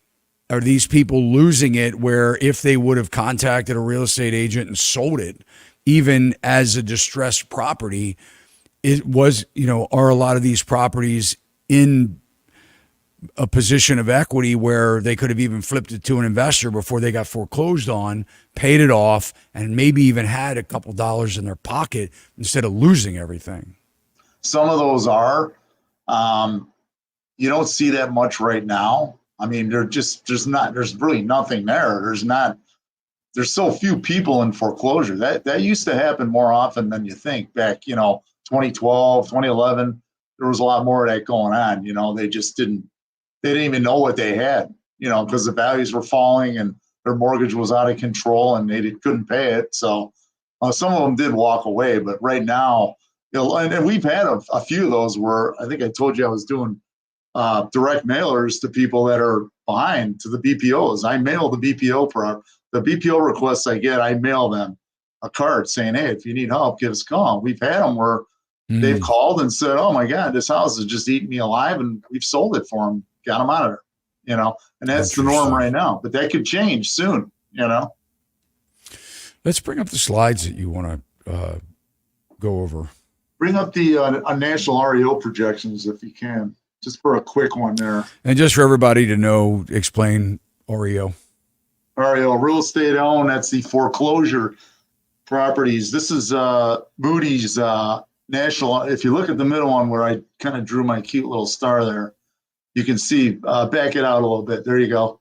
2024, 20,000. The projection for 2027 is 140. So that's 7 times over. That's the projection right now. And that could change, but that's a pretty hefty number for 3 years out. That's 140,000. Yeah, from 20,000 today. That's the projection out. Yeah.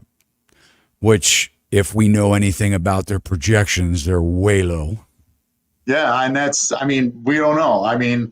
Could be bailout city, and then that gets kicked out another 4 years. Who knows, but that's right now what they're showing, Well, the bailout city will probably be, Fannie Mae has already been selling loans, right, thousands, tens of thousands of non-performing and re-performing loans, right, residential loans. They bundle them up and they sell them. They sell to large-scale investors, and then they auction them off to small-scale investors as well.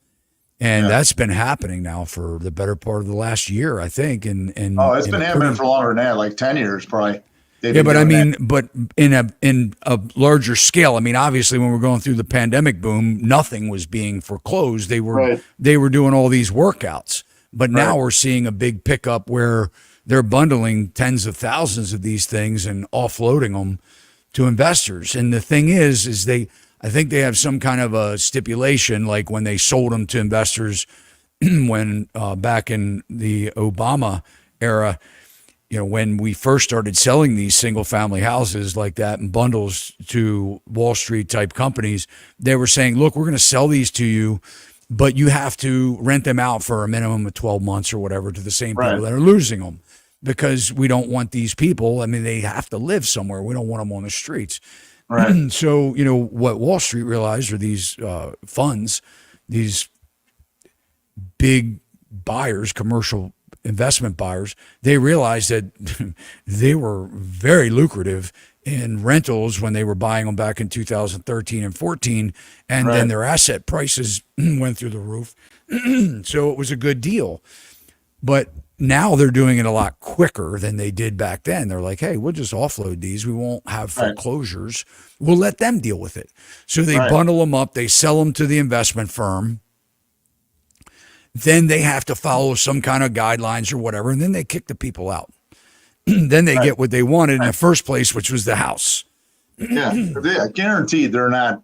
And they dress that up when they sell them off in their press release, saying, "Oh, but they have to follow certain guidelines with these." Yeah, for about 20 minutes, and then they take them and they do with them what they want to. So right, exactly. That's all just BS. There's a lot. Look, they have a lot less regulation, I'm sure, than a federally regulated investor group, right? Yeah. Hey, and if you can, bring up the two side-by-side ones. I want to just to kind of show you how skewed everything is. If you can get those two like side-by-side somehow, that's possible. You're going to have to give me a second. All right. So what are we looking at, though? What it is you're gonna. It's comical, really, because it's one article saying home sales, according to NAR, home sales in August rebound, and then there's another article from NAR saying home sales dip in August. That's how misled. Whatever narrative you want, you can take all this cherry-picked info, and make it whatever you want. I mean, that's why there's people are like, oh, but the market's great, and agents are like, oh, but the market's great. But this is from they're literally. Well, most of the agents don't even know. They don't even know. They don't know that the market's not. They've sold 3 houses in the last 2 years, and they don't know. Like, the market's great. Yeah, let's buy a house. Yeah, but it's these are both quoting the NAR, and it's a different kind of article that each of them is, so it makes a little bit of sense. But it shows you how misguided people are with they don't. Is this the one where the article came out and said the housing market crashed in August, and the other article came out and said it did great, it rebounded? Yeah. That's exactly what. Is that what you're talking about? Yeah. That's why I wanted you guys to see them side by side. It's like, what is it? What is it? Did it rebound or did it crash? I mean, what? Come on, man. Like that's why people are so confused. Seeing both of those are quoting NAR. Right. They're both NAR. So it's whatever you want to stir up. You can make it look. You could cherry pick it and make it all look however you want. And that's the other thing where you can't. It's like the labor statistics. You can't trust any of this stuff. This is actually laughable. It is. It's completely laughable. Pending sales rebound 0.6% in August, and then existing home sales dipped 2.5% in August. All right. And it's both NAR. Those are both NAR articles. That RTT News is quoting NAR. It's like, well, which is it? All right, I know we're going to talk about the states that are underwater too. Is that the next? Yeah, you can put that one up there. And just pull that down. Yeah, I think I had the same. Joe, is this the chart that John sent too? Is it the same as mine? I had one too.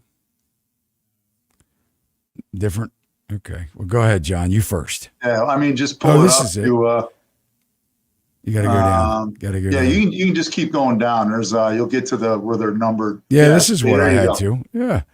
This is interesting. Seriously underwater mortgages. Obviously, Illinois, where I'm at. Well, before we do, let's look at the poll again, because this is what really relates to that. All right, 474 votes. Would you walk away from your mortgage if your home was worth $50,000 less than your mortgage? 65% no. 65% no. 35, it went up 2%, said maybe or yes. And like John said, if it was 60,000, 65% would probably go down, or 80,000, or even 100,000. Probably a lot more people. And this is really if you want to sell. So, I mean, look, the better question might be, would you want to take a $50,000 check, or could you even do it? If you wanted to sell your house and it was worth $50,000 less than you owed, the only way that you would be able to do it would be to ask the bank to take $50,000 less, in a short sale, or you'd have to bring $50,000 to the settlement table out of your pocket. Right. Most people don't have that. So, the reason I ask this, guys, is because how many of you or that someone that you know paid $150,000 over appraised value because you got a $150,000 gift from mom and dad? And so what happened? The appraisal couldn't keep up. Now all of a sudden you set a new record comp because congratulations, you overpaid on the house that you bought. And then you made everyone else after you do the same thing. So congratulations. So the real question is, if you have to sell, now what? Do you stay put? Or do you walk away because you say, well, I can't go back and ask for another $50,000 gift? They gave me $100,000 to close. I can't possibly go back and say, well, it's worth $50,000 less than my mortgage now because my mortgage would only give me the appraised value at the time. So you had to throw all that extra cash on top of it. Hey, Todd, just wait till all these layoffs start kicking in. They're happening, man. It is, man. It's happening. And it's like, that's not even warming up yet. But that's getting really messy right now, and that's coming down the pipe because then you can't pay your mortgage. Now we are probably less than 6% of what's being reported away from where we were back in the GFC. Yep. And keep in mind the rules. I think the rules have changed on what they consider unemployed because now if you're unemployed different. Yeah, if you're unemployed for more than a year, you're not even counted. Yeah, you drop off, right? You drop off. It's insane, and they don't even measure it like that. What is that called? The U6? They used to use the U6 up until 1994. And based on that, if you use the U6 now, we'd be at like 8% unemployment. But they've changed. They've oil massaged all these numbers so that nothing looks that bad anymore. Yeah, and they reduced the amount of hours. I think a full-time job is like 34 and a half hours a week. If you work 34 and a half hours a week, you are considered a full-time employee. Right. I mean, I don't know where, that's almost like a minus a whole day if you're working 8-hour days. I don't think that people can survive or live on a 34-hour work week. Anyway, you're on this list. That's why that's why these are all gig jobs that people are taking because they need second and third jobs just to pay their bills. Yeah, Illinois second place, and then by percentage as of Q2 2024, Illinois is down in ninth place down there. I don't see Maryland anywhere. Yeah, which is a surprise to me because I just showed you the price reductions in all of the MLS. But explain what underwater means. I know we were talking about it, but for those that are like, well, what does underwater mean? What does it mean when you say an underwater mortgage? Well, basically, it's you're more than it's worth. I mean, that's it. I mean, it's pretty simple. I'm shocked, really, that there's as many as there are right now of those. It almost seems like there should be maybe 5 in each state, but. Yeah, because the prices have only gone up. Right. So it doesn't make any sense. And there's only, 30 million houses that have been sold in the last 5 years. So, I mean, how could so many be underwater already? I mean, look at Louisiana, 10.5% of the mortgages are underwater. And they're saying, but there's so much equity in houses. Right. Where does that come from? Where is that at? Right. Yeah, where's all the equity? Driven. Yeah, this is definitely area driven for sure. And again, probably on the light side. I mean, this Adam data. I mean, it's, look, first of all, you have to, where are they getting their information? Right. Source is critical. Source is critical. And how do you really get the truth? How do you find real information? It's pretty frustrating trying to get real information. Totally. Yeah. I even look, I know that. Google always gives you the right information, right? I mean, when I'm searching for something, it's always right? Is it always right? Is it always right? It's always crooked. You have to scrub it. I mean, if you can find it at all. Yeah. But they do that for us. It's a benefit of us, right? I mean, if we censor the information that's out there, doesn't that benefit us? Doesn't that make it better for us? It makes it better, right? It doesn't make it worse. Right. I just go by what I see and, hear and in my market, and that's people when I'm getting BPOs, that tells me people aren't paying. They don't do them because they just want to throw BPOs out there. That's a true stat for me. That's a exact science that'll tell you what's going on, And I have an even better metric. If you have money in your pocket, do you have the confidence that it will buy you today what it bought you last year? And the answer is no. Nope. Go into the grocery store with $50 in your pocket and tell me how you make out. Yeah. Are you buying less? Hey, Todd, that's why all this inflation stuff, it's like, oh, it's down. I mean, I was on this other guy's show a couple weeks ago, and he's like, well, inflation's down to 2.5. It's like, who cares? That's a stat. Go to the store. The stuff, everything. It's up 15 to 35%. I mean, eggs are $8, $8, $7, $8. It's like, come on, it's eggs. But that's people they go, oh, well, inflation's down. I mean, come on. What they should do is they should say, we've experienced disinflation from year over year. Disinflation. Right. Inflation we don't have deflation. We have disinflation.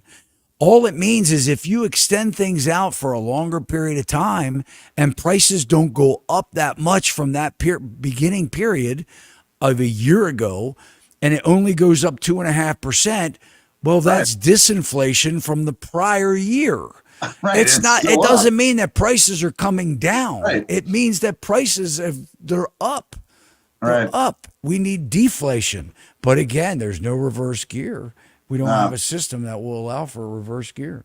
All right, let's take some more questions before anybody have any questions for John. We appreciate John.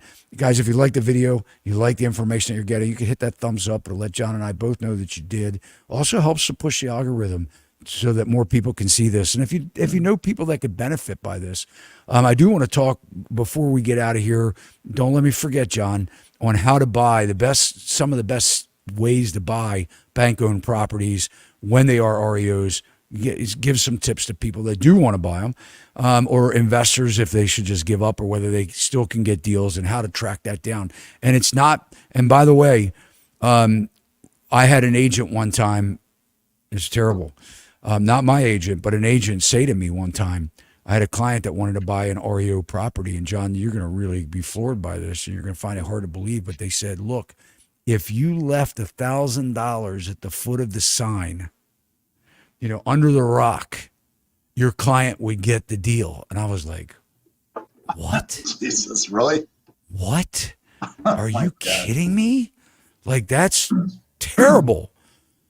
I would never do that. I would never expect somebody to do that. That's criminal. But the fact that, have you ever heard anybody say that before? I've seen shadiness, like back in 12. This was back in the day. Yeah, I saw a lot of that. Where they're like, well, I'm like, hey, I got a client, for this property, well, how bad do you want it? I got 3 offers. It's like, really? I mean, come on. I guess this isn't on the up and up. Crazy, yeah, I've seen that before, for sure.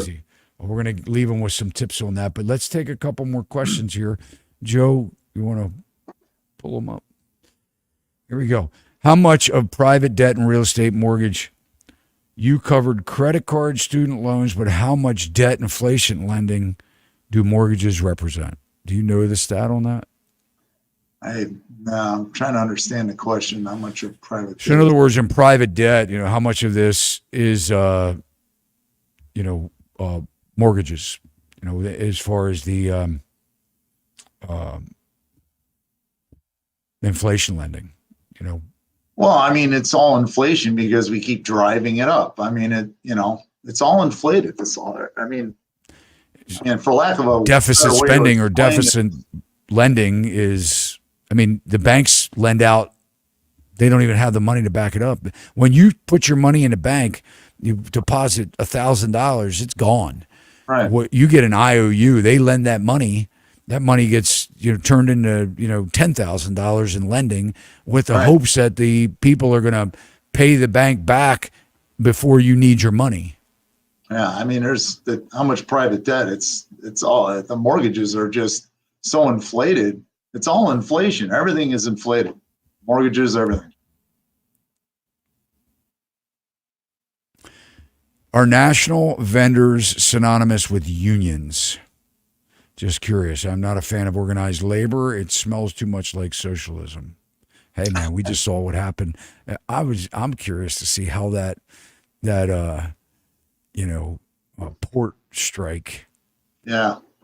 I'm curious. I would love to be a fly in the room to say, how are we kicking this can down to January, guys? Just hang in there. When somebody is president or somebody thinks that they're president or whatever the conversation, I would be very interested to hear what the inside conversation was on that. Give us till January, right? I still think you're going to see inflation from that too, even though it was only a week. Still, there will be a spike from that that's coming.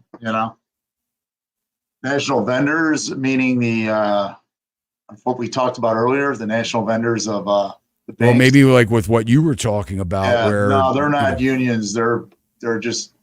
I mean, not that I know of. I mean, most of them are just regular. The national vendors are just companies that do that. I've never seen one with a union in it. The national vendor could be a guy with a pickup truck and a lawnmower in the back that says he'll cut grass in 3 states for the bank if they hire him. Right? That's the problem is that they want these national vendors to cover all the states, and they can't do that. That's one of their problems is they use these national vendors and you get poor service and there's no turnaround. We got properties that go, hey, go out and cut the grass. They don't cut it for 3 months. And it's just this, you're climbing a chain to get to somebody who's got to smack somebody on the butt to get this grass cut. By the time can you drive 4.5 hours and go cut the grass over at this property for $35, right? Yeah, right. Totally, yeah. It sounded like a great idea when you told them that you would do it. Then you realize you can't. Yep. Oh man, I knew somebody that did that. He cut grass in like 3 different states back in the day. And I mean, he's like, yeah, I got to go to Delaware this weekend and cut somebody's lawn, the bank's lawn. And I'm like, you're going to drive to Delaware to cut one lawn? He's like, yeah, I have to. It's like, you're an idiot. You're a complete idiot. Question for Todd. Don't you think flippers are to blame for false value of housing in the past? Oh, man, that's a good question, Charlton.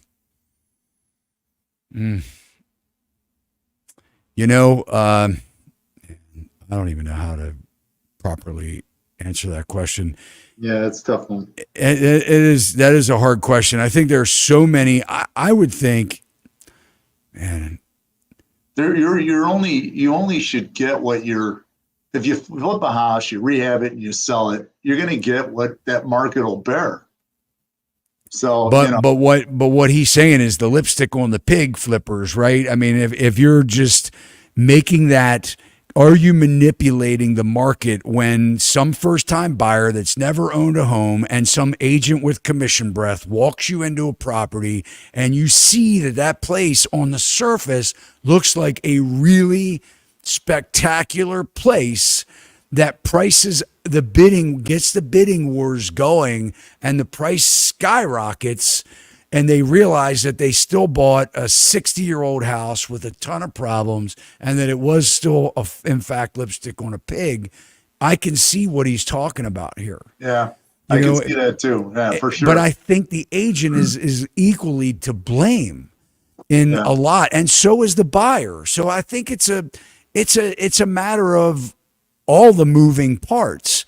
If a buyer does a good job in hiring a professional that will put their interest above their own, John, you're that way. I'm that way, right? I can't tell you how many times I've told buyers I wouldn't, I'm not comfortable with this property. This is this. You make the decision, but this is what you're buying here. Now, I have a lot more experience than most agents. I don't expect them to have 35 years of construction business knowledge either.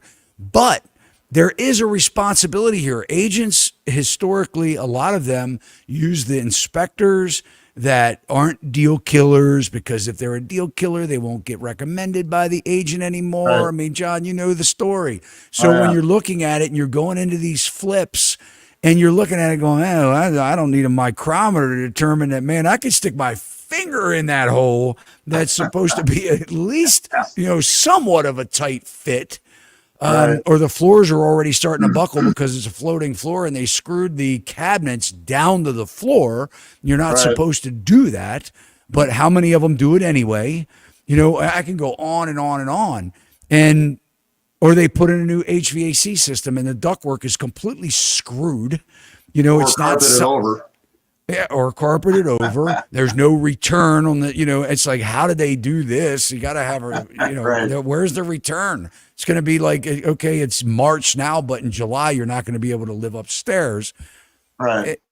So people don't know. And a lot of these people just go in and do this work. They just do it. Right. Oh yeah. Yeah, I don't want to blame the flippers completely, but they do lend a hand in some of the problems. But you're right. It's a lot of things involved in it.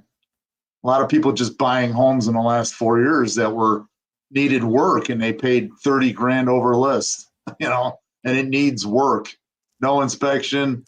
No nothing. Appraisal gaps. You name it. They were buying them, and I think those chickens are coming to roost very soon.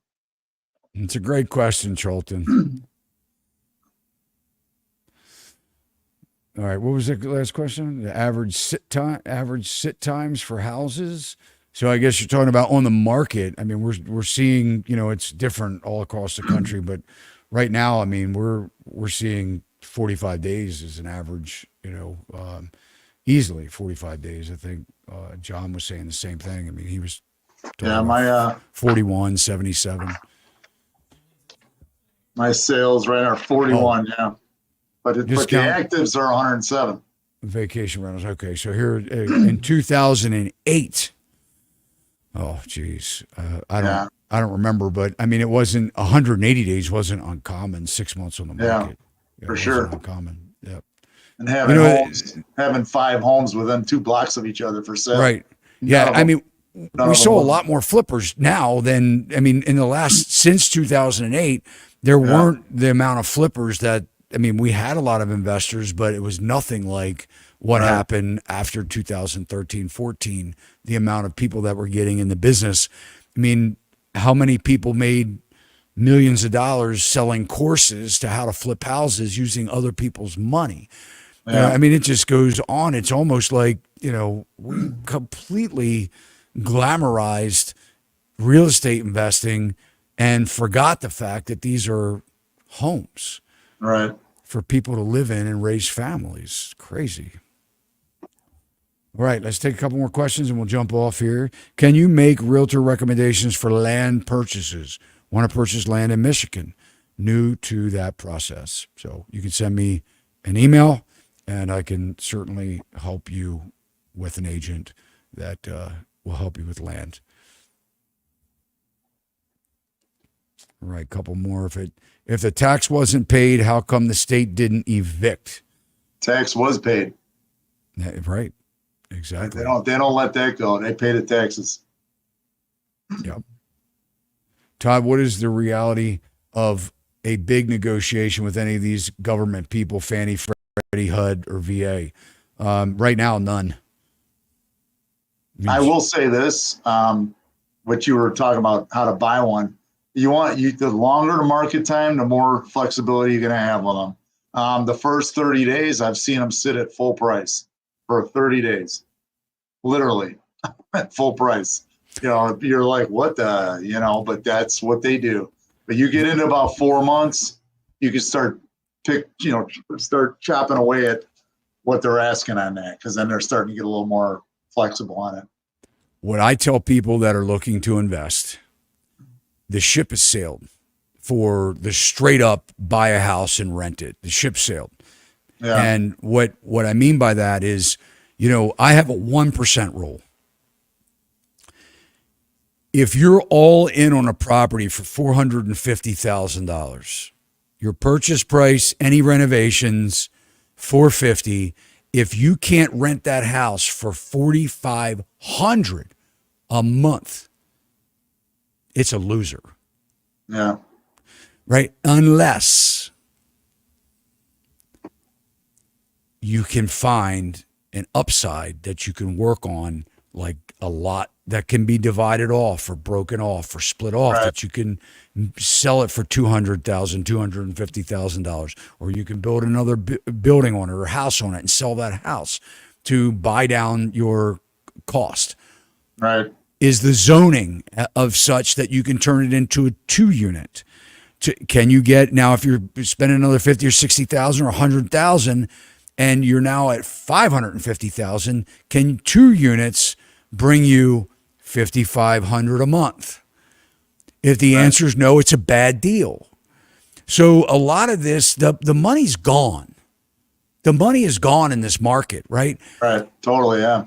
So, I get people all the time are like, hey, I just met with, look, her dad was a client. He passed away. She's maybe watching right now.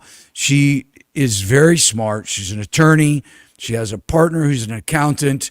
We sat down a month ago and had lunch, and they said, we're ready to buy. We're ready to invest. And I said, it's not time. No, I can't help you. definitely not. I can't help you. I could take your money. I could put you in something I know isn't going to work out. Right. You don't have a team assembled. You have no idea how you're going to get the place done. Yeah, no, right? it's That's its history. own problem. History. Yeah. for It's sure. history. It's over. The ship has sailed. The people that are telling you that rental business is good bought their places 10 years ago. Yeah. Yep. Todd, I get calls probably every 2 weeks because they know I sell REOs, and they're like, "Hey, John, I'm looking for a deal." Well, the guy's looking for a deal. That line forms to the right, and it's out the door right now. So go ahead and get in line. And there's nothing there, man. Yeah. If there was something that hot there, I'd probably be trying to buy it myself. Anyway. Amen. I'm dying to move.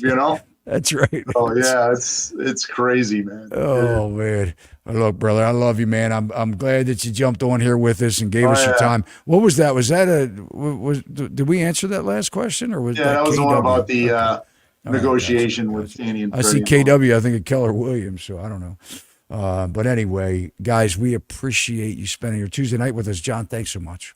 Absolutely, man. Anytime. Love If it. you guys you need help, you need something in the Chicago area, John's information, his website is in the show notes. You just hit more information or hit more down at the bottom. Reach out to John. He's a great guy, and I trust him, and I wouldn't be talking to him if I didn't. He's one of the good ones. And guys, if you need anything, send me an email. We're happy to help you. If you like the video, again, hit that thumbs up. It'll let John and I know that you did. And share this video with someone you think would benefit from it. So, Take any care, parting bud. words? Oh, it's all good, man. We're just sitting here waiting for the roost. It's coming, man. It's coming. I think it's going to get real interesting here. I think this election's going to pop it loose. I really election's do. coming fast and I really furious. do. Yeah, and I think once that clears out, I don't care who wins. I mean, whatever. Everyone's got their own opinion on that, but yeah, I think you're going to start seeing the log jam's going to start popping loose. And Talk about then we'll see what it's all about. Talk about one of the big investors out there is a guy named Ken McElroy. I don't know if you know him. Oh yeah, Ken. Yeah. So Ken, I'm podcasting with Ken on November 4th. He's seeing his rentals. He's seeing a lot of lates on his rentals. He did a clip I watched where he was saying that people are struggling to pay the rents in his units. Yeah. And it's like, okay, here just keeps on growing. Well, Robert Kiyosaki is a good friend of his, and they've done work together, and I think have written some things together. And Robert Kiyosaki wrote Rich Dad Poor Dad. I think it was like one of the top 3 best-selling books in the history of book sales, and it would be an interesting conversation with him and his wife Danielle, and looking forward to it. Next Tuesday night, we will be in Detroit, Michigan, with Jaspreet Singh of Minority Mindset. We'll be sitting down with him. Mark your calendars. That will be an interesting one as well. Tonight was great, and we look forward to reading your comments and answering them. So keep them coming in, even if you're no longer seeing this live. And we're headed to see Danielle DiMartino Booth. And She's a good also, one. yeah. And Amy Nixon. I don't know if people know who Amy Nixon is, but we podcast with her this coming week in person. We will be in Dallas. So that will be exciting. We hit the road again to bring you some face-to-face interviews. I love going on the road. It's so cool meeting people that we podcast with. John, we tried to get you to come to Detroit, but it's not going to work out this time. But that's all right. We'll Maybe I'll either see you in Chicago or I'll come back to Baltimore. Hey man, anytime. You got it. Definitely. And yeah. But anyway, all right. Well, good night, guys. Thanks so much for watching. We'll see you next time. See you, Ted. Take care, man.